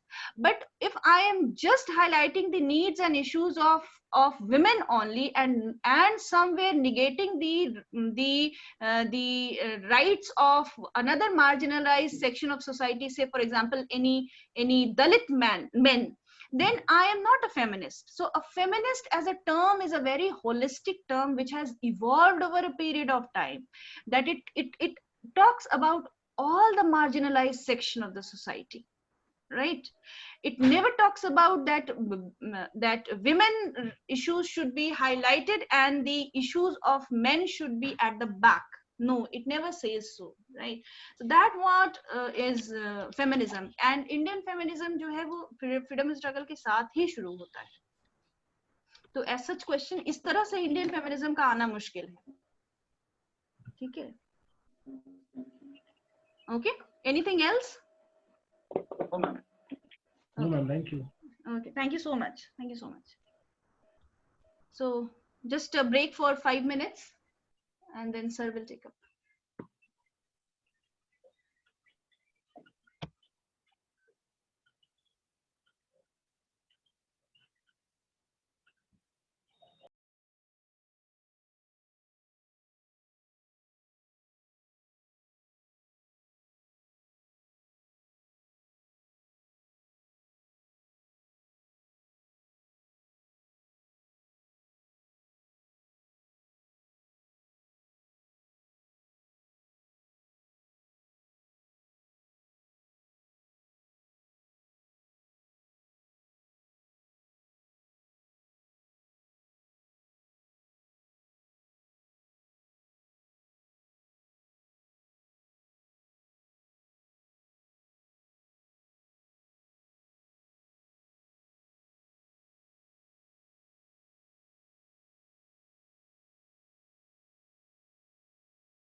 So, welcome to all of you.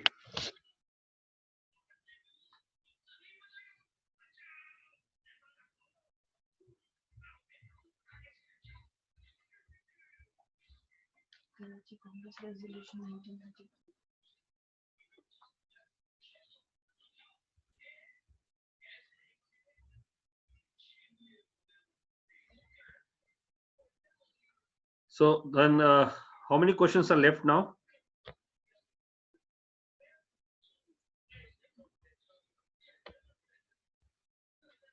I think till 14, ma'am has discussed, na? That is till issue of communalism.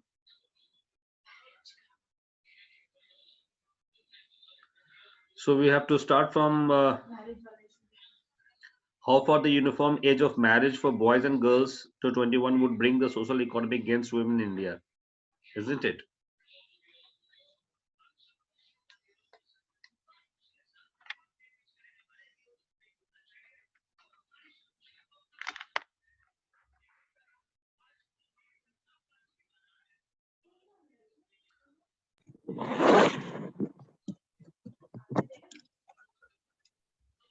So can we start?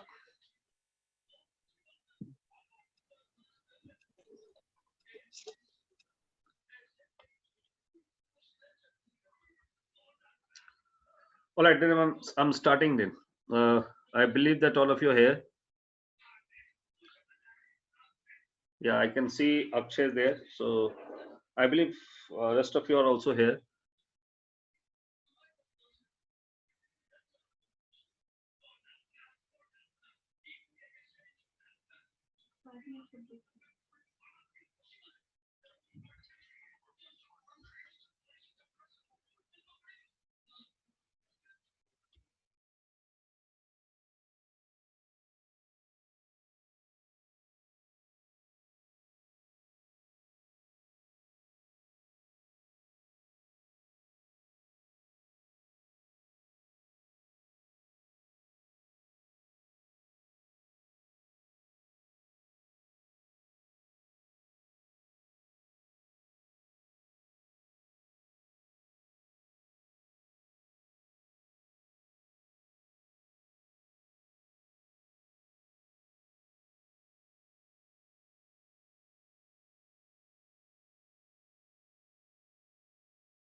All right. So I think some questions are in between left. No.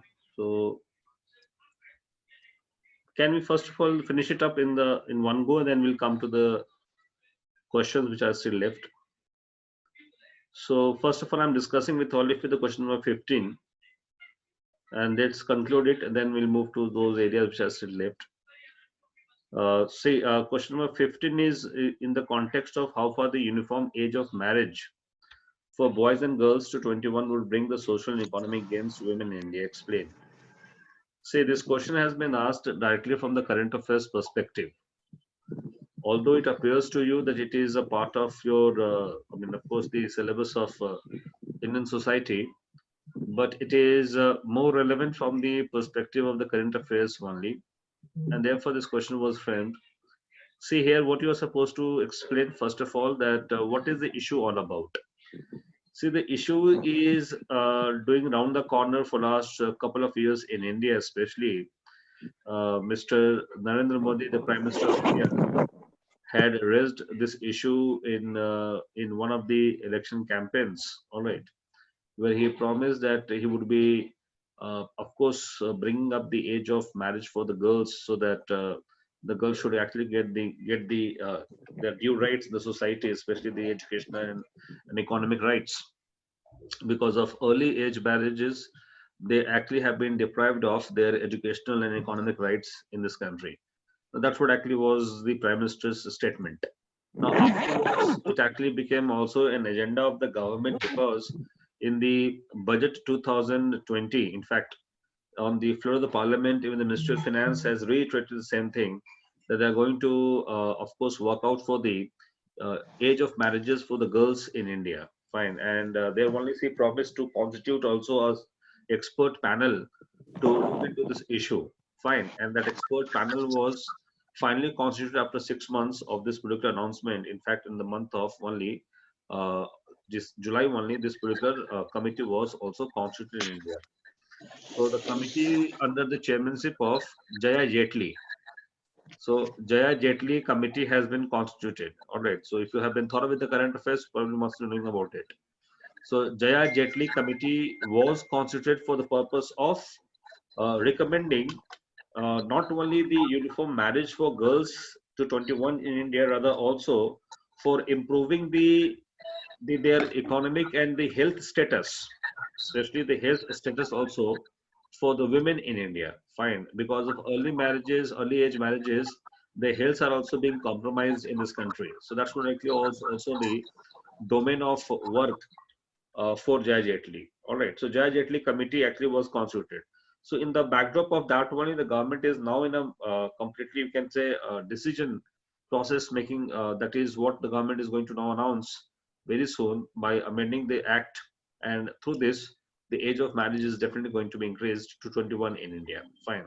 So this is something that actually has been the background in terms of asking you this question. ठीक है, तो आपको ये background current affair से आपने पढ़ा ही होगा. तो अब इसको समझना ऐसे है कि इसका क्या लॉजिक है, क्या इसका क्या फायदा है, why there should be an increase of age of marriage, or rather there should be parity in the age of marriage for both the boys and the girls in India. Fine. So both boys and girls marriage should be why to be increased to 21. So it is in the context of that only, you see there have been a lot of I would say uh, support of this issue in India right from the 2018 Law Commission had already stated about it. So Law Commission was there to actually state about that we need to improvise our legal standards for marriages in India, and there should not be any stereotyping of the women should also be younger than, always should be younger than the husbands in India. So this sort of stereotyping should be now removed in India. That's what actually was also a demand of Law Commission. And the same demand was also reiterated by the women organizations also in India, the women rights activists also in India, because they also wanted to abolish this sort of stereotyping of women, that women are more mature than men the same age, therefore they cannot be allowed to marry sooner. Like these all stereotyping should be also abandoned in India. On that basis only it has to be done. Besides this, of course, even the CIRO, that is Committee on the Elimination of Discrimination Against Women, So CEDAW is very important committee. I mean, see, these committees are such, this international treaty committees are such that you actually have to always incorporate in your answer. ठीक है, ऐसे ऐसे जब facts आप लिखते हैं answer के अंदर ना, तो ध्यान रखिएगा हमेशा कि उसको अंडरलाइन जरूर किया कीजिएगा, क्योंकि ये सारे ऐसे कैची वर्ड्स हैं कि जिसको देख के ही आपको मार्क्स मिल जाएंगे. अगर आपने लिख भी दिया और एग्जामिनर को पता नहीं चला तो हो सकता है कि आपको उसके बदले में कोई सा एडवांटेज ना मिले. So of course you have to write about that there is also CEDAW as a treaty which actually has been working for the reform in the women, reform the sectors of women empowerment or the women concerns in the world. So even that also has asked for the abolition of laws which actually of course I mean discriminates between the age of marriage between men and women. All right. So even that was also in the backdrop of compelling the government to find out a solution to this issue. Fine. So and then finally you see that the government is now in a very complete, you can say, mood to bring this amendment, because amendment has to be done in the age of marriage act only. So that's what actually the government is now in a position to bring this amendment very soon. And here the idea is there are advantages of doing that. What are advantages are there? See, first and foremost advantage is that economic advantage. Second advantage is, of course, educational advantage. So you have to highlight these two advantages very nicely. Then third advantage also you have to highlight it is the social advantage also. Now what kind of social advantage also? So see, social advantage is in the context of that it is always said that if you educate a man, you educate only a man. But if you educate a female, you educate the entire family. Fine.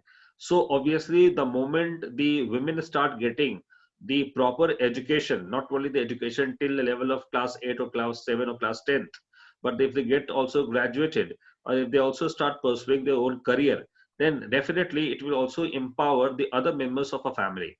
So overall, for the society and social development, it is one of the essential reforms that has to be done in India. So there are economic advantage, obviously, for what reasons, there's nothing to discuss about that, you know about it also.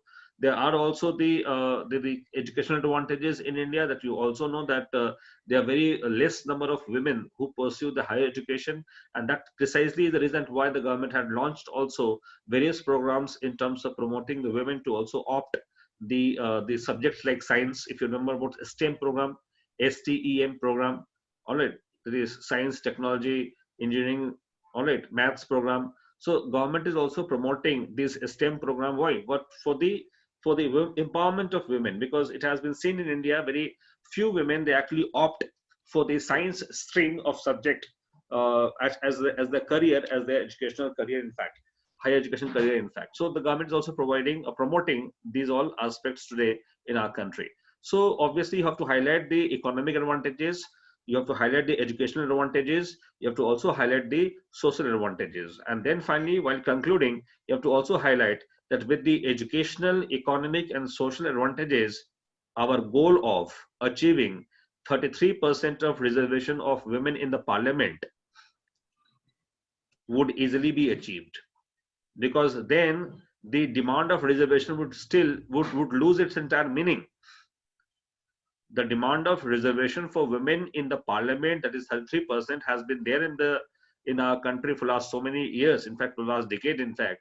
Now this demand would lose its entire merit in terms of if the women gets empowered through, let's say, social, economic and educational matters or aspects, automatically their representation in the political system would also increase in near future.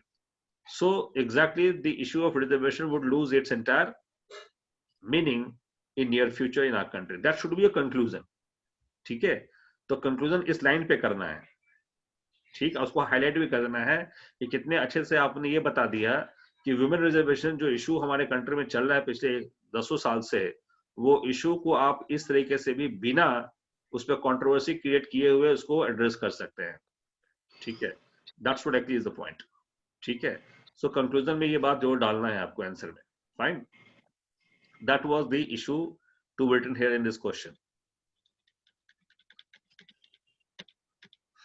Then you have next question, that is how factors like population, poverty, lack of developmental issues contribute in the growth of regionalism in India. Fine. So it is very obvious. See, questions like this, one thing I would always recommend to all of you, whenever you see questions like this where you have 2-3 concepts, they have been jumbled together and then a question has been asked to you. ठीक है, ऐसे questions आपको paper 2 में मिलेंगे, खासकर paper 2 में काफी मिलेंगे, जीएस पेपर 2 में, ठीक है, पेपर 3 में भी कभी कभी मिलते हैं ऐसे क्वेश्चंस जहां पे 2-3 कॉन्सेप्ट्स जो सिलेबस में मेंशन है उन सबको मिला के यूपीएससी क्वेश्चन बना के आपको देती है। ऐसे क्वेश्चन से ध्यान रखिएगा मेरी बात कि आप फ्लो चार्ट जरूर बनाएंगे आंसर में, फ्लो चार्ट। क्यों? क्योंकि उस फ्लो चार्ट से आप एग्जामिनर को 1 सेकंड के अंदर कम्युनिकेट कर देंगे कि आपने इस क्वेश्चन को सही से समझा भी है या नहीं समझा है। ठीक है, तो जहां भी 3-4 कॉन्सेप्ट्स का जंबलिंग हो, मिक्सिंग किया हुआ हो क्वेश्चन के अंदर, ध्यान रखना है कि उस क्वेश्चन को आप सिर्फ वर्ड से आप बहुत सही तरीके से एक्सप्रेस नहीं कर पाएंगे, क्योंकि you have limited time, you have limited words also. Therefore, it is incumbent upon all of you that you will have to include in your answer, in your answer writing style, to include the flow chart or maybe some diagrams, maybe some you can say illustration, in fact, to bring it clear before the examiner the moment he or she goes through your script. ठीक है, तो ये ध्यान रखना है, उसको करना है। तो इस क्वेश्चन में भी आपको इतना ही करना था। Now see, all of us we know that what are the factors for the growth of regionalism in India. Now, the factors for the growth of regionalism is definitely starts from the issue of lack of development only. All right, when you have a lack of development, you will actually lead to the birth of regionalism for obvious reasons, because you have issue of development which actually forces the population to migrate from one to another region in search of jobs and better opportunities. So definitely the moment you migrate from one place to another place due to, let's say, the poverty or lack of business or economic opportunities, then definitely in that particular sense, you actually provide a cheap labor or easy labor in those areas where already economic activities are there, but already the locals are also vying for get a proper job with proper remuneration. So what you do, you challenge their existence basically. So the people who migrate in search of better opportunities, jobs, they actually challenge the existence of the local people in terms of seeking a job with x and x amount, or let's say at any cost. In fact, they are willing to go for a job because they are in search of a job. They can't negotiate, or they don't want to even negotiate with the job suppliers. So here you create a tension in the society. Here you create a tension between the inward and outward migrant workers or the workers community in the society, because that inward worker, they start feeling you as an enemy. Why? Because they were charging, let's say, rupees 300 or 400 per day as a dihari, but you have gone there and you have started charging rupees 200 per day as a dihari. So obviously they will feel like that you have come here to, of course, attack their source of livelihood. So obviously with this, the spirit of regionalism starts gaining a shape. And then finally, when it is added with the political factors, the political vested interest, it actually creates also regional tensions inside the society. So Sons of the Soil movement, of course, it is well established fact in India. There are many states in India where you have the Sons of the Soil movement, and there is no denying fact that Maharashtra is the pathetic state, to cite an example over here. So Maharashtra is a state where you can cite the example that how Sons of the Soil movement started in Maharashtra right from 1970s itself, when this movement started against the Tamilians, against the South Indians there in Maharashtra. Slowly and gradually it started also against even the Gujaratis and Rajasthanis there in Maharashtra. They also started against even the UPs and Biharis there in Maharashtra. So it is one example that you can always cite. Then second example you can also cite in the context of Assam, because Assamese also treat the outsiders as Dikus. Dikus, D-I-K-U-S. And Dikus are basically the outsiders for the Assamese, and it is all due to the migrant workers who are going to Assam as well from the states like Bengal, Bihar and Odisha. And this is also creating the inside and outsiders conflict there in Assam. So we have a number of examples to actually quote about this issue of regionalism, but you have to relate it with the context of population, poverty and lack of development. So what you have to do, that you have to talk about population first of all, that population and overpopulation, how it creates a problem. Overpopulation creates a problem in the context of the demand and supply mismatch. Demand and supply mismatch means there's a oversupply of labor force than the demand of those labor force in the economy. So that creates a problem. Secondly, because of poverty, it also leads to two factors or two, you can say, problems. One is poverty compels a person to migrate also. So they start migrating from one place to another place.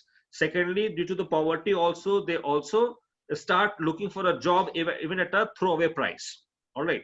So at whatever price you want to offer the job, they are ready to do that job. So when poverty also compels them to seek any amount of money out of their labor, out of their wages, that's what actually poverty also does that. And of course, the developmental issue is also associated with both population and poverty. So the states where you have huge population and huge level of poverty, it is all due to also the lack of development in those states. Lack of development in the context of lack of schooling, lack of hospitals, lack of course, economic opportunities, and clubbed with poor law and order. Now, these all contribute in the growth of regionalism in India. Fine. That's what actually you have to explain the idea of regionalism, and you have to relate these ideas together. So all these particular points have to relate it together, and this is how regionalism grows up in India.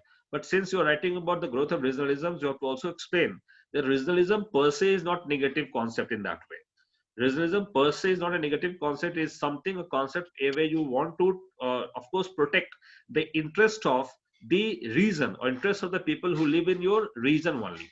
But it becomes a problem once you start pushing forward, once you start, of course, dominating about only your regional identity and your regional issues over others, then only it creates a problem.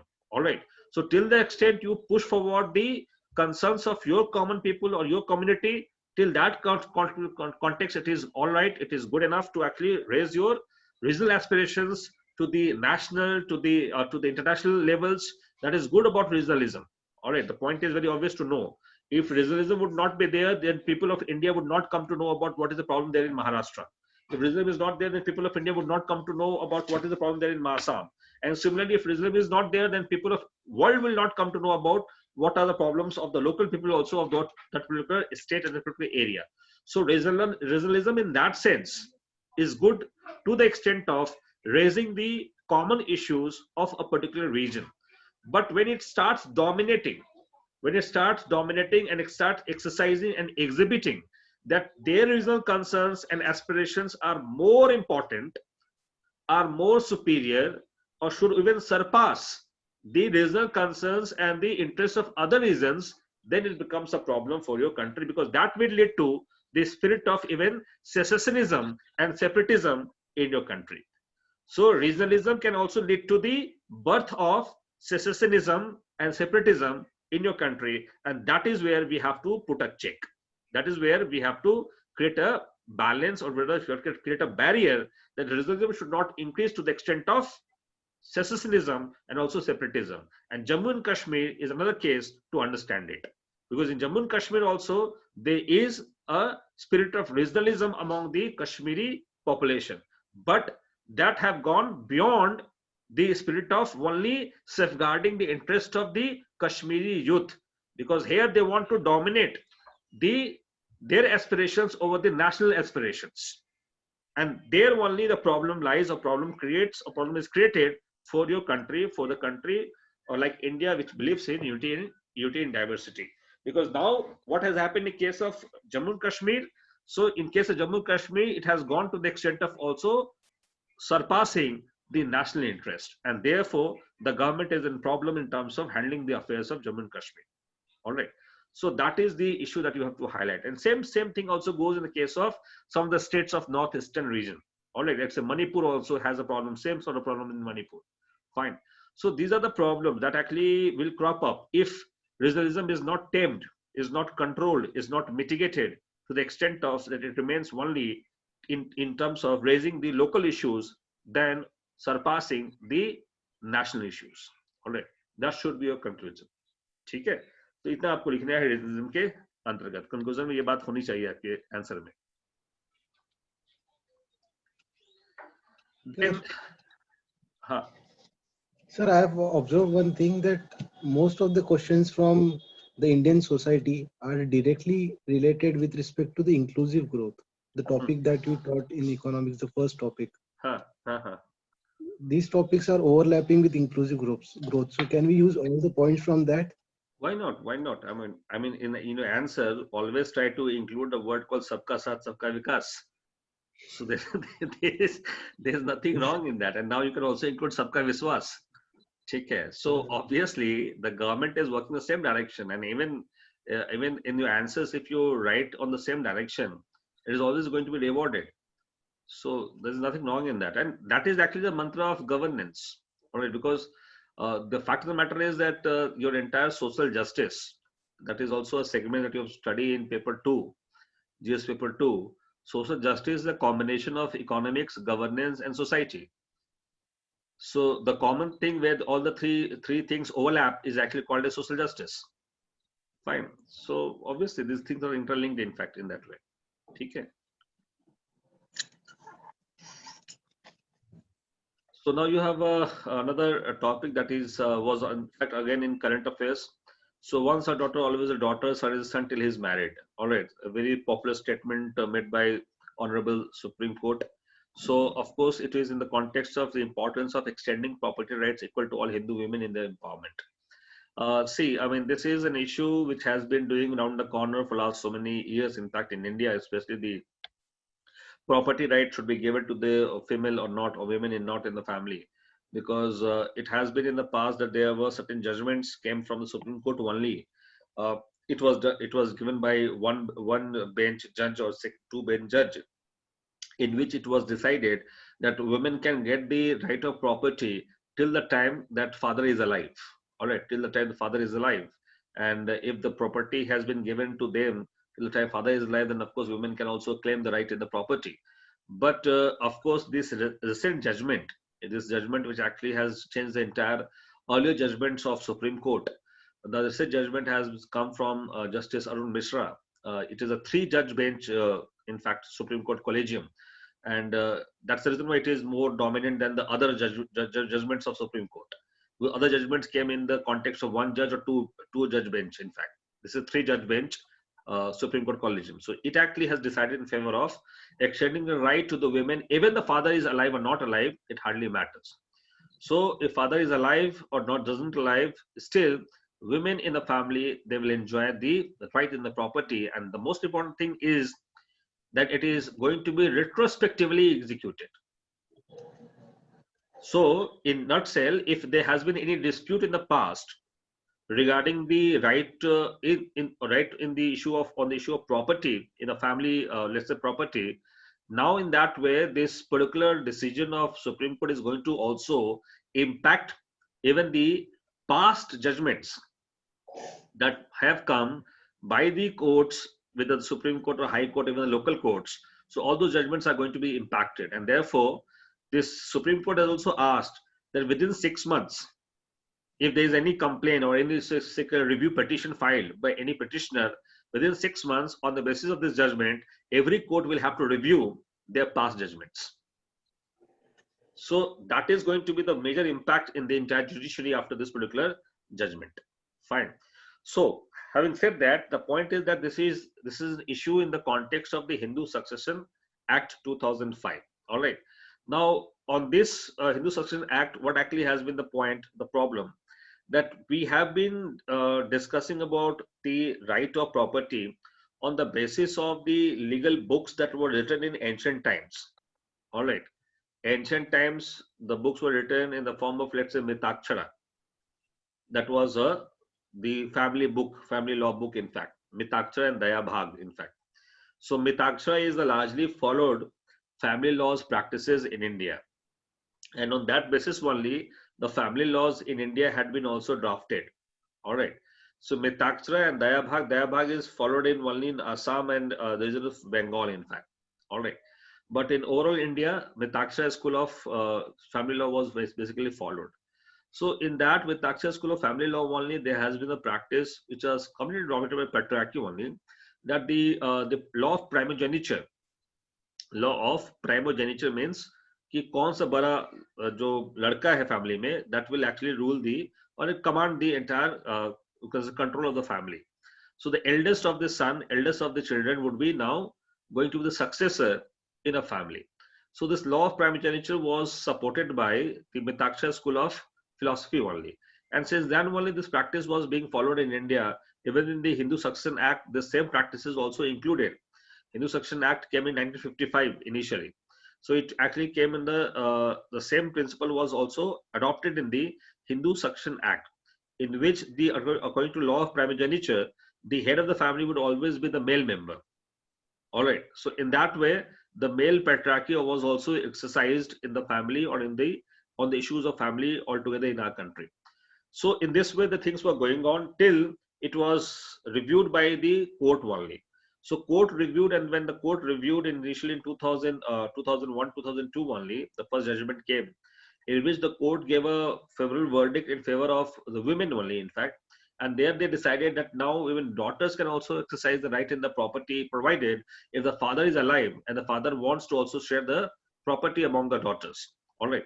So this is how the issue of, you can say, the co-partnership got diversified in India, because earlier co-partner means that Hindu who inherits property. In fact, earlier co-partner was mainly the male members only. All right, but now with this judgment, even the female was also treated as a co-partner in the family law. So with this, the dispute started coming up in India at a great scale. Fine. And to review those dispute judgments only, this particular judgment, that is 3-judge bench of Supreme Court, head by Justice Arun Mishra, has reviewed those judgments, and then finally he has stated about that we should give the right of co-partner also to women, whether the father is alive or does not alive. It will not restrict the right of co-partnership to women also in India. That is what actually is the issue of this entire judgment, and this issue can also be asked to you in GS paper 2. ठीक है, तो ये issue जो है political issue भी है, इसलिए paper 2 में आपको वो सारे जजमेंट्स तैयार करने होंगे, जिस जजमेंट में 1 जज बेंच 2 जज बेंच ने क्या क्या कहा था, ठीक है, कैसे उन बातों को ये 3 जज बेंच ने ओवरराइड किया है, क्योंकि पेपर 2 में भी क्वेश्चन आएगा, पेपर 2 के लिए बहुत इंपॉर्टेंट क्वेश्चन है आप सभी के लिए, ठीक है.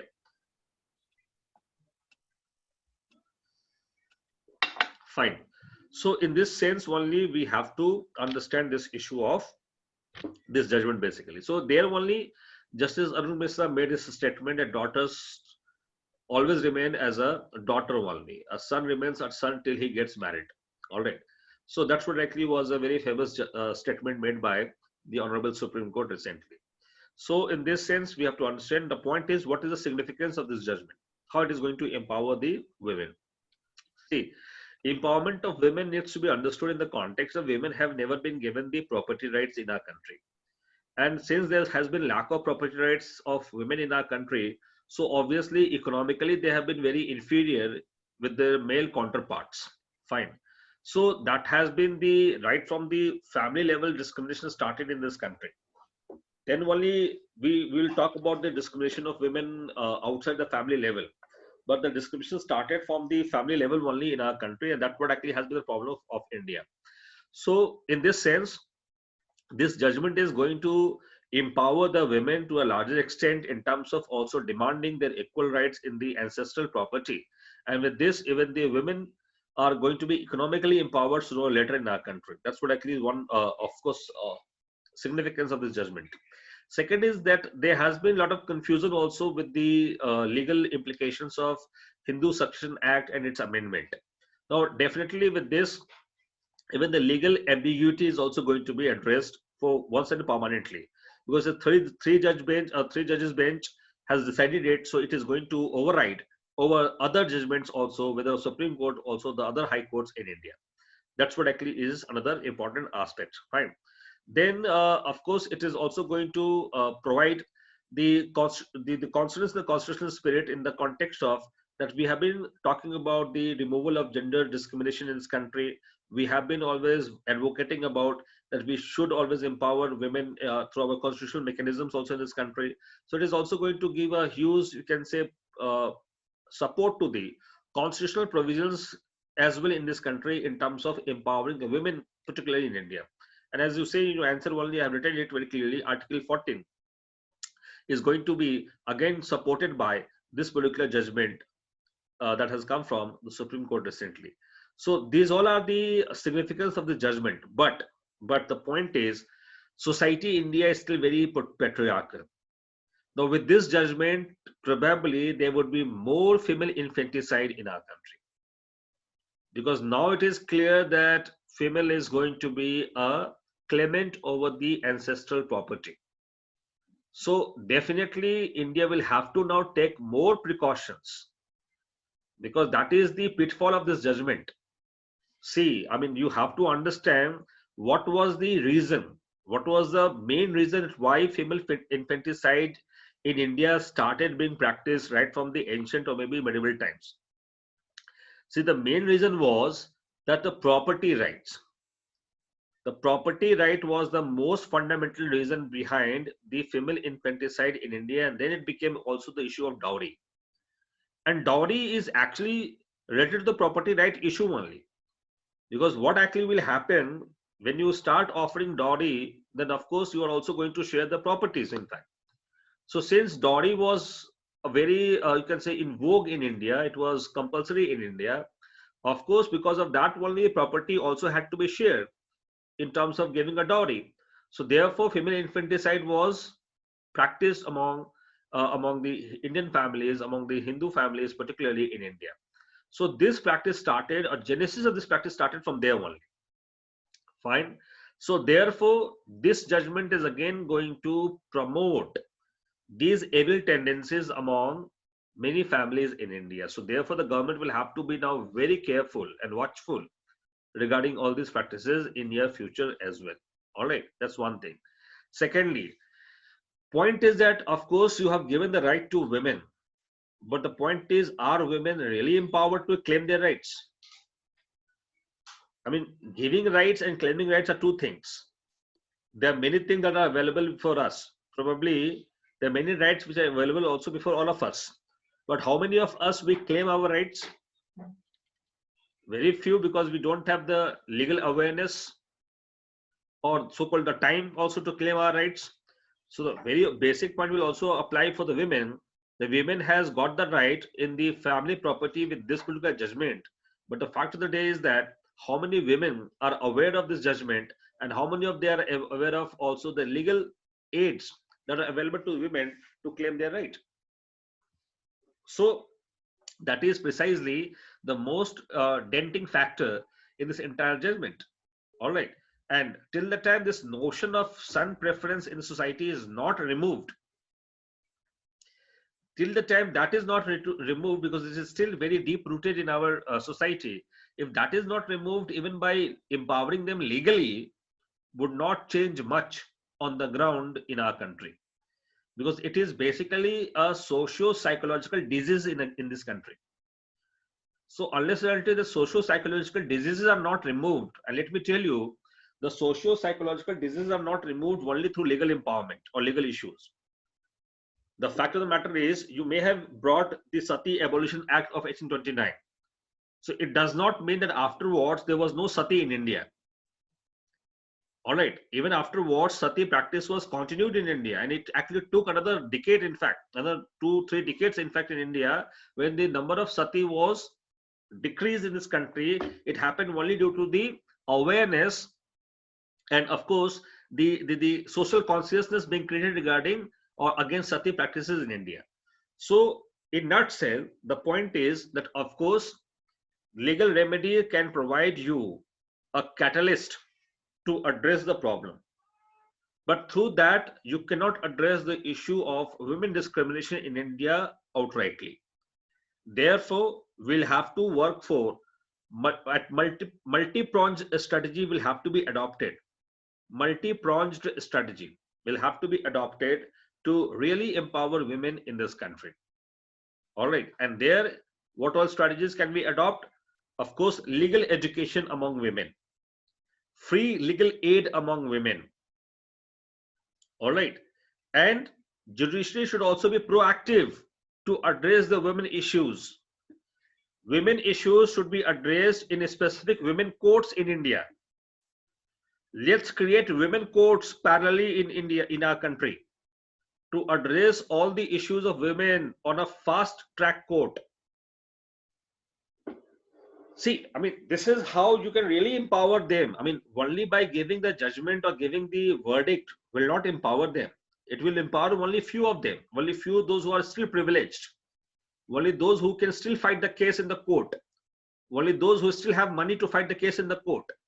But you go to any village or go to any remote areas, do you understand, or do you have any imagination that those women will fight the case against their own brothers, against their own family members? How will, and from where they will get the money to fight the case? Who will assist them to fight the case and will protect them against the case? So there are a lot of issues we have to understand, because in reality, in practice, the theory is something else and the practice is something else. So definitely it is not going to empower the women outrightly in India. It is only few section of urban women. They will get empowered through this particular mechanism. And most importantly, the women's family, the women's husband, the women's family, now they are going to actually claim more of their interest. They are going to serve more of their interest in this such kind of judgment.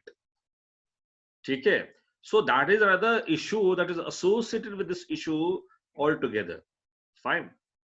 So in nutshell, you have to write about that the Ministry of Women and Child Development, Ministry of Social Justice and Empowerment, they will have to create women-specific cells, women-specific kiosks or call centers in every district, in every villages in India, to really empower them and to provide them free legal aid to claim their rights.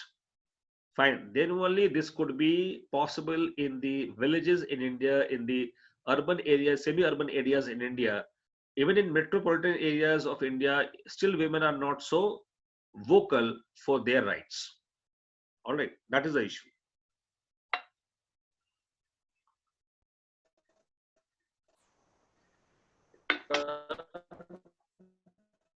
Vikas.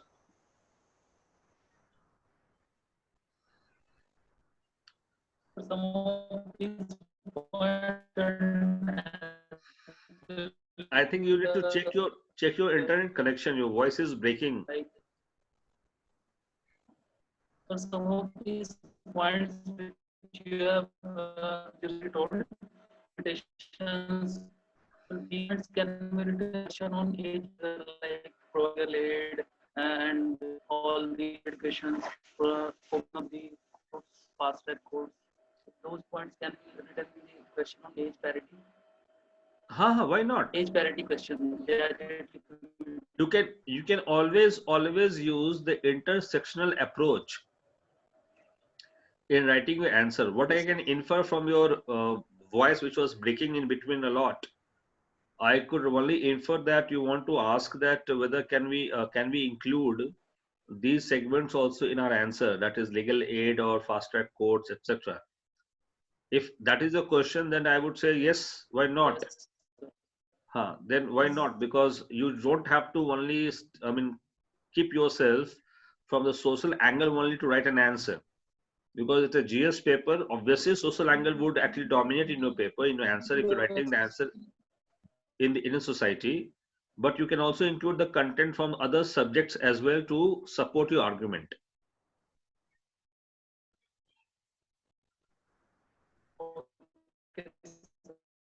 Because your voice is really breaking a lot. Can you send me your questions in writing?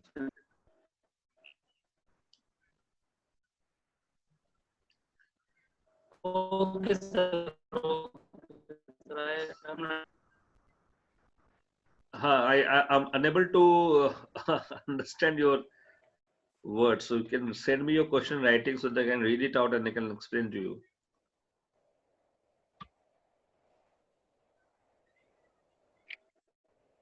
All right. खैर, so मैं आगे बढ़ता हूँ, फिर I'll address your question also. All right. So see, the next question is in the context of the childbirth rate has declined, but the population growth rate has increased in India. Explain this dichotomy. So of course, what you have to understand, the childbirth rate and the population growth rate are two different things. The child birth rate, it is in the context of a total fertility rate, all right, that how many children are being born to a couple in India. And population growth rate is something that is in the context of overall growth rate in population. So first of all, these two things are different altogether. So therefore, we have to clarify the issue to the examiner also at the outset, because you have to explain it in the context of why there's a dichotomy like this.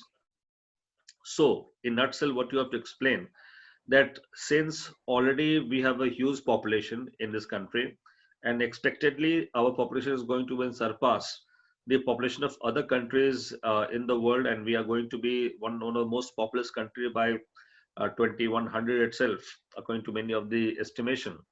All right, and therefore we can understand that India is going to be the highly populous country, despite the fact that we were the first among the world to introduce our population policy. All right, we actually brought the national population policy in the year 1952 only. ठीक है, तो 52 में लाने वाला हम पहले country है world के जो कि पॉपुलेशन कंट्रोल पॉलिसी लेके आए हैं, फिर भी जो है हमारे कंट्री में पॉपुलेशन कंट्रोल नहीं हो पाया. ठीक है. Now say this is a question that I've asked you, that the question I was asked to me in my interview. All right, this question was asked to me in my third interview in the board of Sashubin Tripathi, ma'am. So she asked me this question. All right, and then I was asked to explain what is the reason behind that. Fine. So see, the idea is very obvious to understand. The point is that to control population and to control childbirth rate are two different things. Since we are already highly populous country in the world, one of the highest populous country in the world, so obviously, even if one children, let's say, comes into the family, there would be a number of children increase tremendously. Let's say in millions and maybe in billions. But the point is that yes, total fertility rate has come down, rather it is coming down because of various reasons. In fact, now one of the reasons is absolutely the female literacy is also increased. Female literacy regarding the safe birth, or regarding the small family, these notions have also increased in every part and nook and corner of India. Fine. So because of that particular factor, of course, this is declining sharply. At the same time, even there is a process of a high degree of urbanization, and also the modern ideas which are being communicated to everyone in this country through various platforms of mass media. So mass media, social media, they all have been playing very instrumental role in empowering the women, at least in terms of giving them their proper information. And one very important observation in India has been that if women has been given the power to take a decision regarding the children, regarding the number of number of children, in fact. So of course, if that decision is given to them, then of course they would be preferring to have a small number of family members only, a small family only in that way. So now it is coming up in India at a larger scale, especially in the villages also it is coming up at a larger scale, just because of the more and more awareness, more and more role of mass media. And of course this televisions, this is what visual media is also bringing radical changes in our villages, in our ground level as well. So that is one thing that is also promoting to decrease the childbirth rate. And at the same time, even the male consciousness has also been increasing. All right, so obviously the contraceptives being used, the medical treatments are being used, and other medicines are also used to actually keep the family norms a smaller one in India. So because of these all factors only, the fertility rate in India has been in control in last few decades, in fact. And because of that, the childbirth rate actually has declined. But since we have a huge, of course, population, and since the age of marriage is also decided in India at the 18 and 21 only, so in many society, in many families, the adults are getting married at a very early age. So because of that, also the you can say the number of families are being added up every year in this country. And because of adding up more and more couples, of course, you see the population growth is still very high in India. So that is the dichotomy of these two particular phenomena that you have to explain in your answer. ठीक है, तो ये आपको बताना था, इस dichotomy को समझाना था. ठीक है, that was the issue. Then how is Dalit movement an example of a new age social movement? Has this movement empowered Dalits in India? See, first and foremost, you have to understand what do you mean by new age social movement. I'll just share with you one of the chapters from NCERT, and I would like to that all of you should go through that. मैं थोड़ी देर में आपको WhatsApp पे share कर दूंगा, इसको पढ़िएगा आप लोग सब एक बार फिर से. न्यू एज सोशल मूवमेंट कभी भी आपसे पूछा जा सकता है, सोशियोलॉजी में भी, ऑप्शनल में भी, और यहाँ सोशल इश्यूज के क्वेश्चन में भी. ठीक है, अगर ऑप्शनल है सोशियोलॉजी तो पूछा जा सकता है वहां पे भी. खैर, इस क्वेश्चन को पहले डील करते हैं कि how is Dalit movement is example of new social movement. Now see, this Dalit consciousness or Dalit movement, it actually has increased, especially in independent India. All right.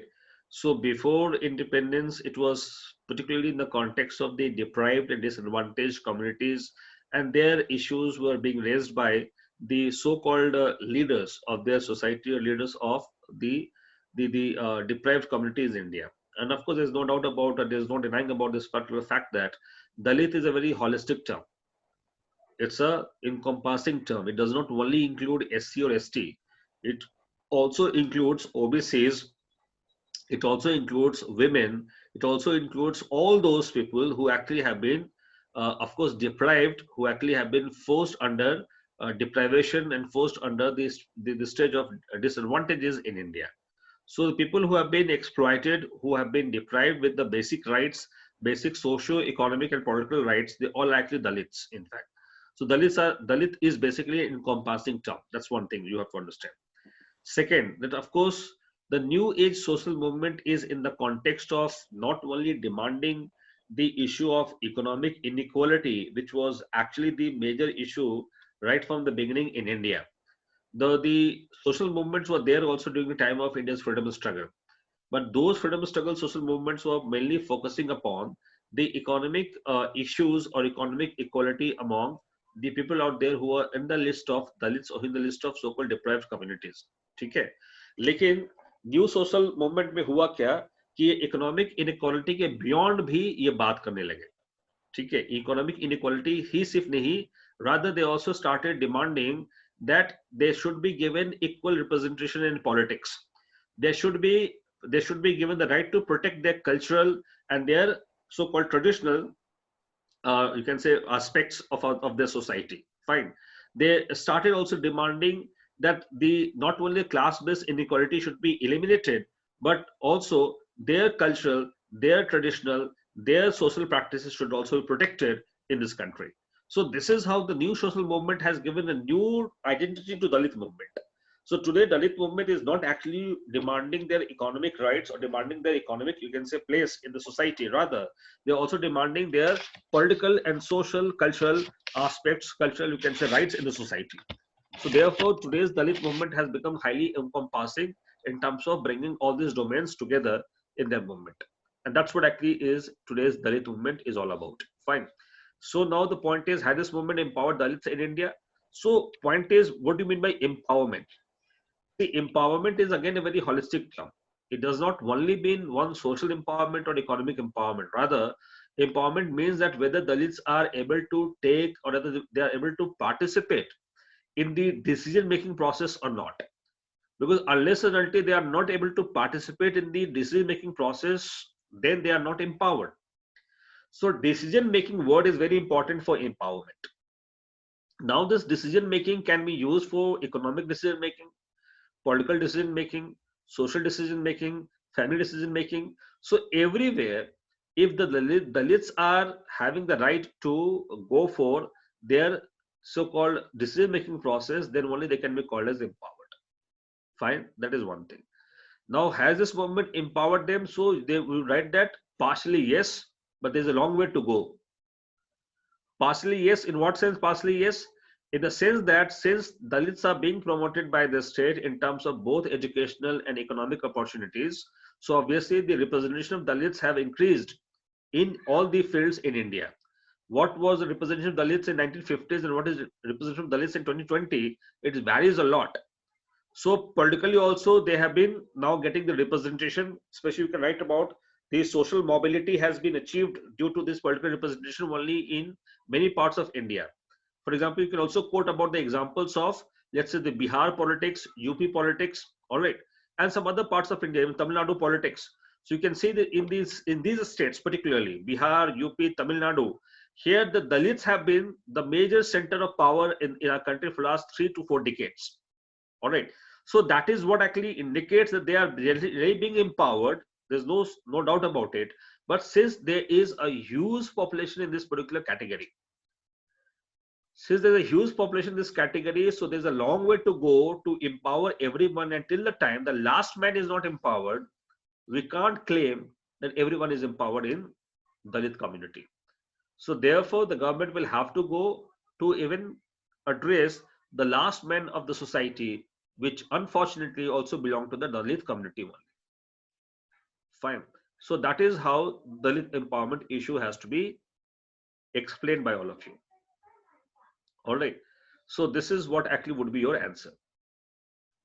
ठीक है, तो ये आपको लिखना है इस क्वेश्चन के आंसर, और इसके ऊपर मैं आपको एक अभी लिटरेचर भेजूंगा एनसीईआरटी का, जो आपको पढ़ना चाहिए सभी को.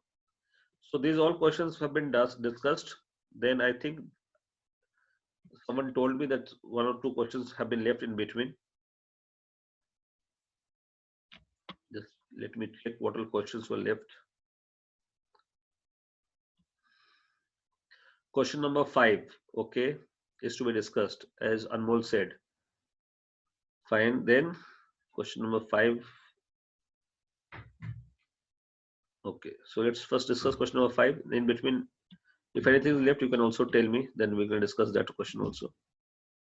Question number 5 is this: culture of poverty. Okay, fine. See, this is another very interesting issue.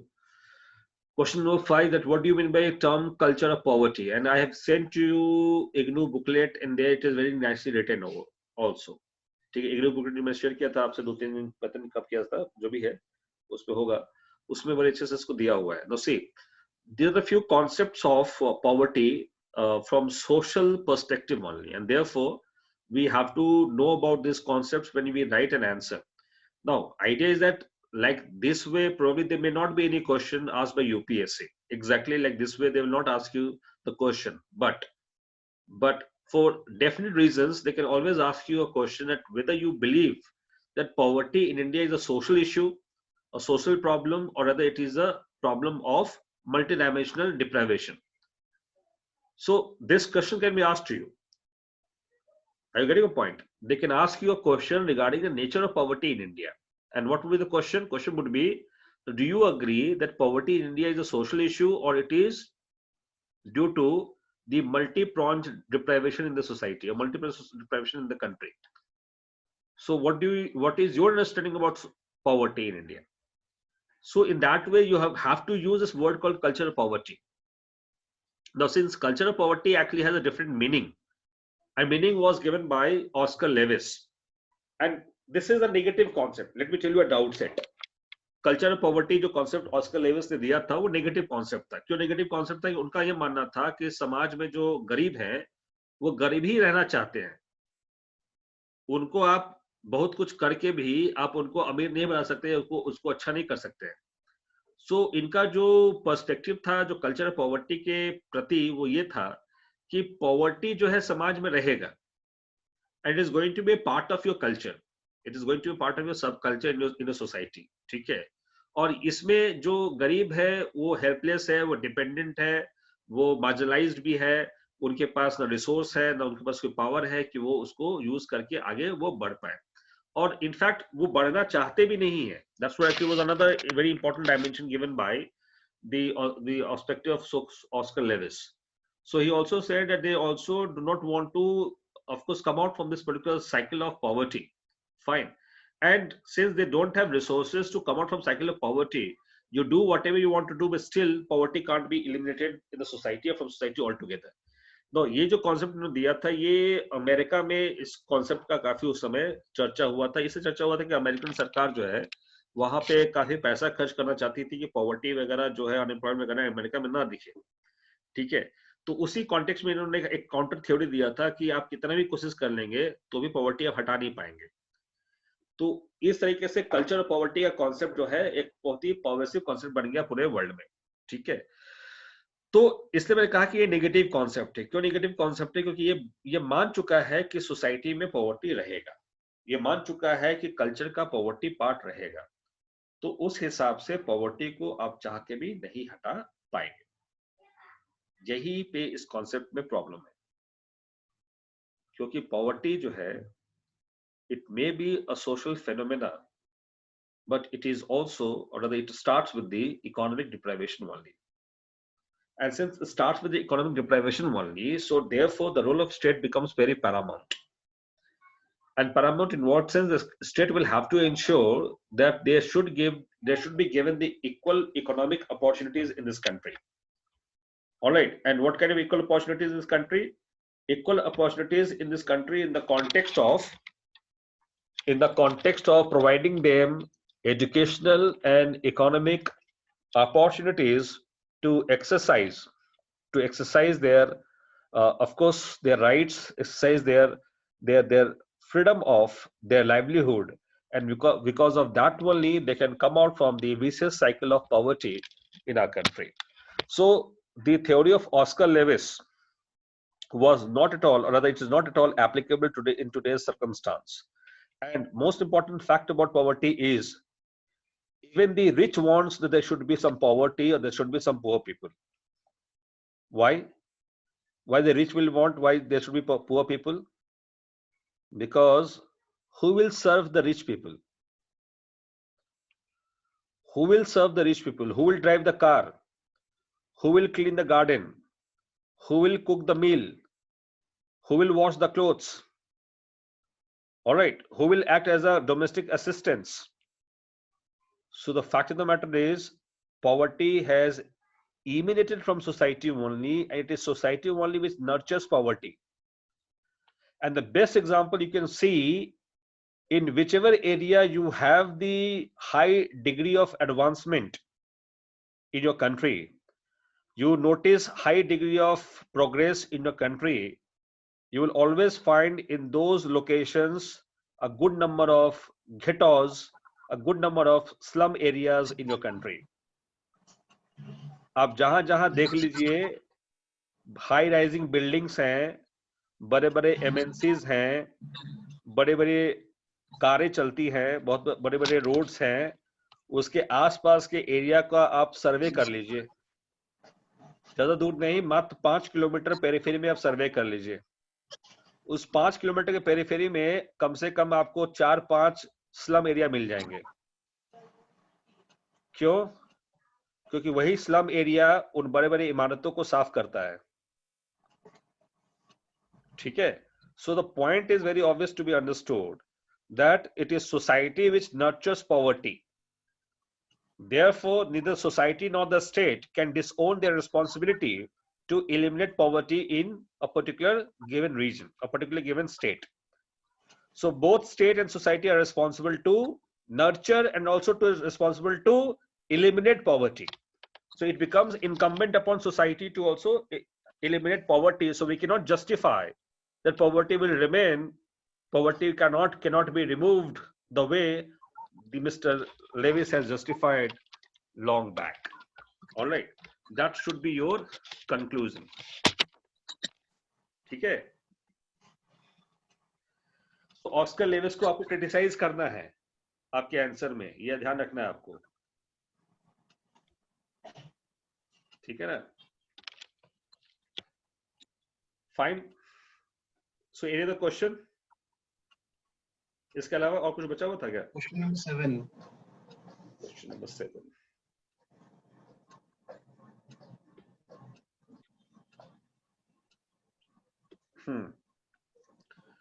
How has urbanization along with westernization and modernization furthered the process of rapid change both in rural and urban areas?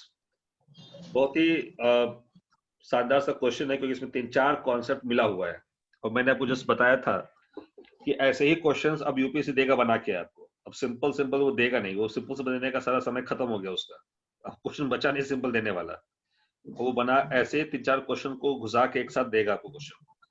तो आपको समझना यहाँ ये है कि जैसे मैंने समझाया आपको, you will have to bring some flow chart the way I have done, मैंने थोड़ा सा बताया यहाँ पे फ्लो चार्ट बता के आपको कि क्या होता है इफेक्ट ऑफ अर्बनाइजेशन, ठीक है। तो इसलिए फ्लो चार्ट थोड़ा सा आपको भी लर्न करना है, लेकिन आपके फ्लो चार्ट में यहाँ तो मैंने सिर्फ अर्बनाइजेशन पॉइंट से बताया है, आपके फ्लो चार्ट में अर्बनाइजेशन, वेस्टर्नाइजेशन और मॉडर्नाइजेशन तीनों का होना चाहिए एक साथ। तो you have to be clear with what you mean by urbanisation, what is the meaning of westernisation and what is the meaning of modernisation. तो आपको तीनों वर्ड्स के कम से कम एक सेंटेंस में डेफिनेशन बताने जरूर होंगे, तभी जाके आप इसको लिंक कर पाएंगे कि कैसे रैपिड चेंज ला रहा है अर्बन रूरल एरियाज दोनों के अंदर, ठीक है। तो अर्बनाइजेशन से क्या चेंज आ रहा है, वेस्टर्नाइजेशन से क्या आ रहा है, मॉडर्नाइजेशन से क्या आ रहा है। तो आपको समझना है कि urbanisation is something which is a fait accompli, all right, it will take place, it will keep going on, ये ऐसा चीज है, ये रिवर्स नहीं होगा, ठीक है, ना कभी हुआ है ना कभी होगा। So it is a fait accompli, it is going to be indispensable in any country in the world. That's what one thing. Secondly, westernization is something that when you start aping the Western culture, so of course when you start aping or imbibing the Western culture within applying your mind or without applying your even sense, so of course that is actually will lead to westernization. Then the concept of modernization is something that when you start of course accepting or adopting the modern and rational practices, the modern and rational cultural practices, that actually leads to modernization. So when you start of course start going for also bringing reforms in your own culture on the basis of the scientific and rational ideas, that is actually called as modernization. Fine. So here we have to understand Indian culture has always been in support of modernization rather to go for westernization. Fine. So of course on westernization we have certain issues because Western culture, Indian culture are completely different in that way. So there would be many practices that is still followed in Western culture may not be very much applicable, may not be very much acceptable in the Indian culture. For example, let's say these days I have found many people are celebrating some Halloween party. All right. So first of all, I didn't get what is Halloween party. I tried to understand what is Halloween party, then I came to know that it is actually Western culture, and especially in US and Europe, people actually celebrate Halloween party when everyone dresses in some, let's say, absurd, of course, figure absurd, you can say, mask they apply, and they actually celebrate Halloween party. I failed to understand what is there to celebrate in that way. I mean, if you dress yourself like a ghost or dress yourself like a monster, of course, बच्चे डर जाएंगे, उसको celebrate क्या करेंगे? ठीक है। तो हमारे बच्चे जो है वो जो है लट्टू और गुल्ली डंडा खेलने वाले हैं, उसको आप हेलोवीन पार्टी करवा के आप कहाँ लेके जाना चाह रहे हैं? So that is actually the westernization basically. All right. So this thing we have to put a check. The modernization suggests that of course when we celebrate our Diwali, we'll have to take into cognizance that there are many people in India who are suffering with lung cancer, who are suffering with lung problems, who are actually suffering with asthma. So probably for them, we have to take a caution while celebrating our Diwali.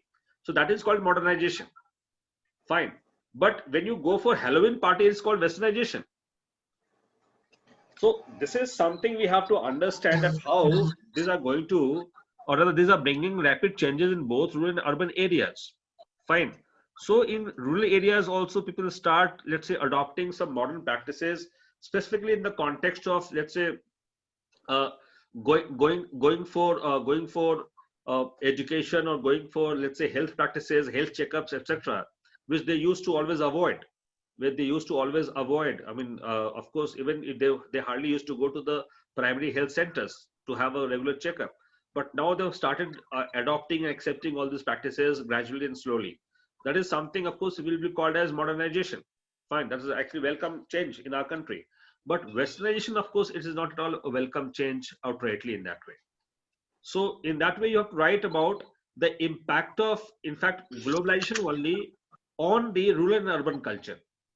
अगर आप इसको ऐसे समझे, इसमें लिखना exactly क्या था, तो आपको ग्लोबलाइजेशन का ही इम्पैक्ट बताना था रूरल अर्बन कल्चर के ऊपर, ठीक है।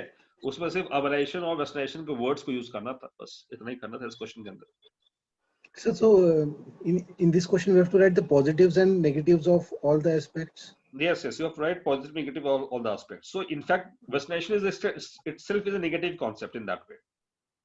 Westernization itself is a more negative concept because what they do in the Western culture, it is their culture. What we do in our culture, it's our culture. So we are not criticizing any culture, rather we are not showing also that our culture is superior over the other cultures.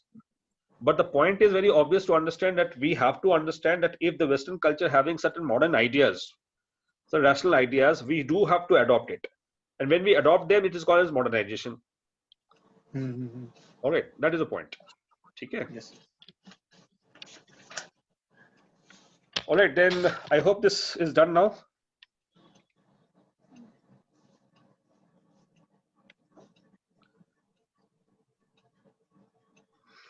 Now I will be sharing this answer sheet with all of you now. ठीक है, मैं भी भेज देता हूँ उस पे group पे. So I think this has been done now. और कोई अगर specific issue रहे, हाँ. One more question is left. So I think question number 9. Can I just see question number 9? This one. Yes, sir. Okay, do you think that minority identity has got a strengthened? Okay. Yes, sir. See, minority identity has got a strengthened in the context of lack of development in the struggle for scarce resources in India. And so, see, I mean, idea is this: what you have to write here. You have to write here the kind of communal politics or communal identity that has increased in India.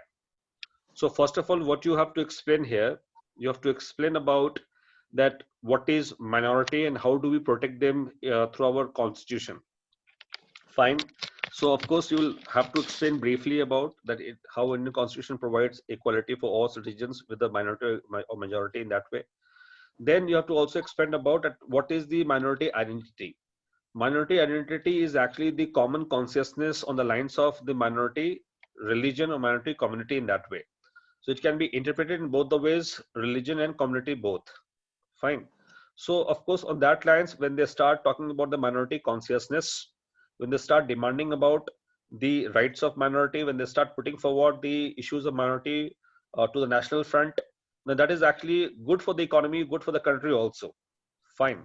So obviously why it actually increases? It increases because of two things. That one is that they don't have the economic opportunities to exercise their, of course, rights, exercise their freedom of choice. Fine.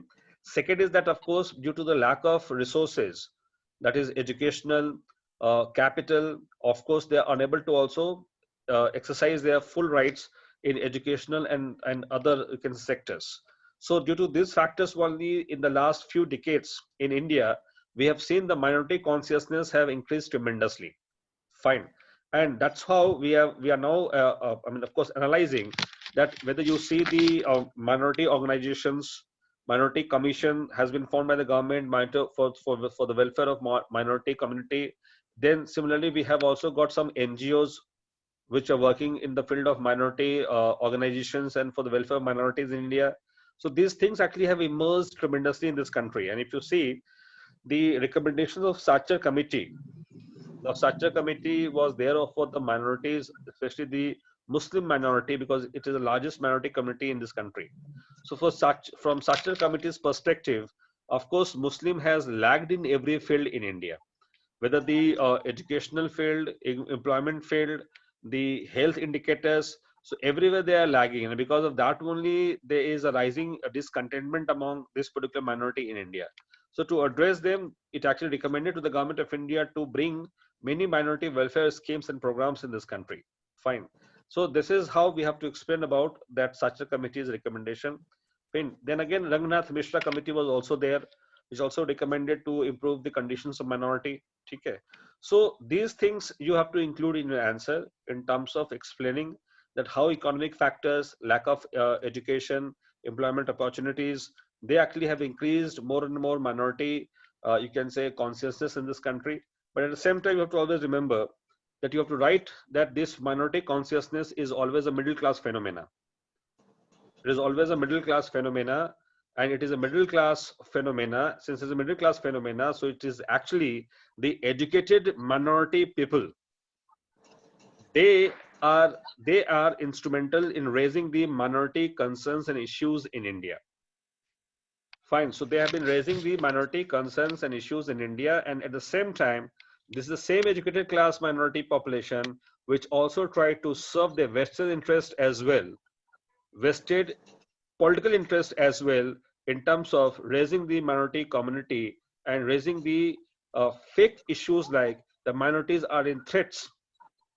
Minorities are in threats to serve their own vested political interest in India. So in this way, the government needs to take, I mean, two-pronged strategy. One is that those who are trying to serve their political vested interest to the minority consciousness, they should be tamed, they should be controlled. At the same time, look the concerns of minorities from a rational perspective, from an open mind perspective, to address them seriously at its root causes, at its root level only, especially in the context of providing them modern scientific education, and at the same time giving them the equal opportunities in the services, in the jobs, in the employment opportunities as well. So with this, there will be inclusive growth in this country. तो वही सबका साथ, सबका विकास, सबका विश्वास, आपको इसी से कंक्लूड करना है. ठीक है ना Akshay? Yes, sir. Thank you. Fine. So is there any other question?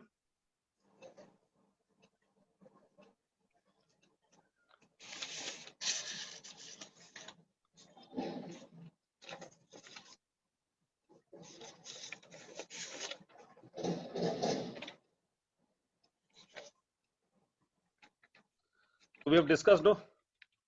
Almost all.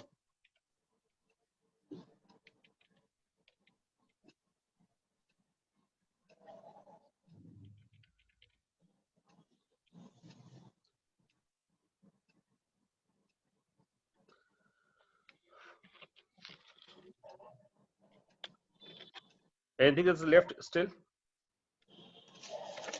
ठीक No, है, sir. अगर कुछ हाँ कुछ बचा होगा तो फिर हम लोग बाद में डिस्कस कर लेंगे, ऐसा कुछ होता है तो ठीक है ना. Then I'm Yes, sir. concluding today's discussion. ठीक है. And then again I'll come for the discussion of history questions. So probably on next Sunday. Fine. So before that you can write history paper. Since yesterday we conducted geography test. So if you have not written geography and history, then you can plan it out like this way and write as early as possible so that we can switch over to paper 2 now, because from next Sunday we are switching over to paper 2 also. Next Sunday we will be conducting the test of paper 2, that is polity and governance, as per the schedule. Fine. Discussion I have delayed just because of one factor, that I could not see your paper. I have seen till now only 3 papers in fact. So probably 1 or 2 papers I have received today. So by today's night only I will check all those papers. I'll send it to you personally. Fine. So till that you can study or as per your own pace, but try to figure it out that when you are going to write the papers, all right, and then chalk out the plan and start writing the papers as early as possible now. Fine. Yes. So then Yes. I'm concluding today's session. Wish you all the best. Again, I'll see you shortly. Okay. Take care, Thank study you, sir. hard, and in between, if you come out with any problem, you are free to give me a call, inquire about that. Okay. And I'll respond on that. Fine. See you then. Thank you then. Bye bye. Take care. Thank you. Thank you. Bye.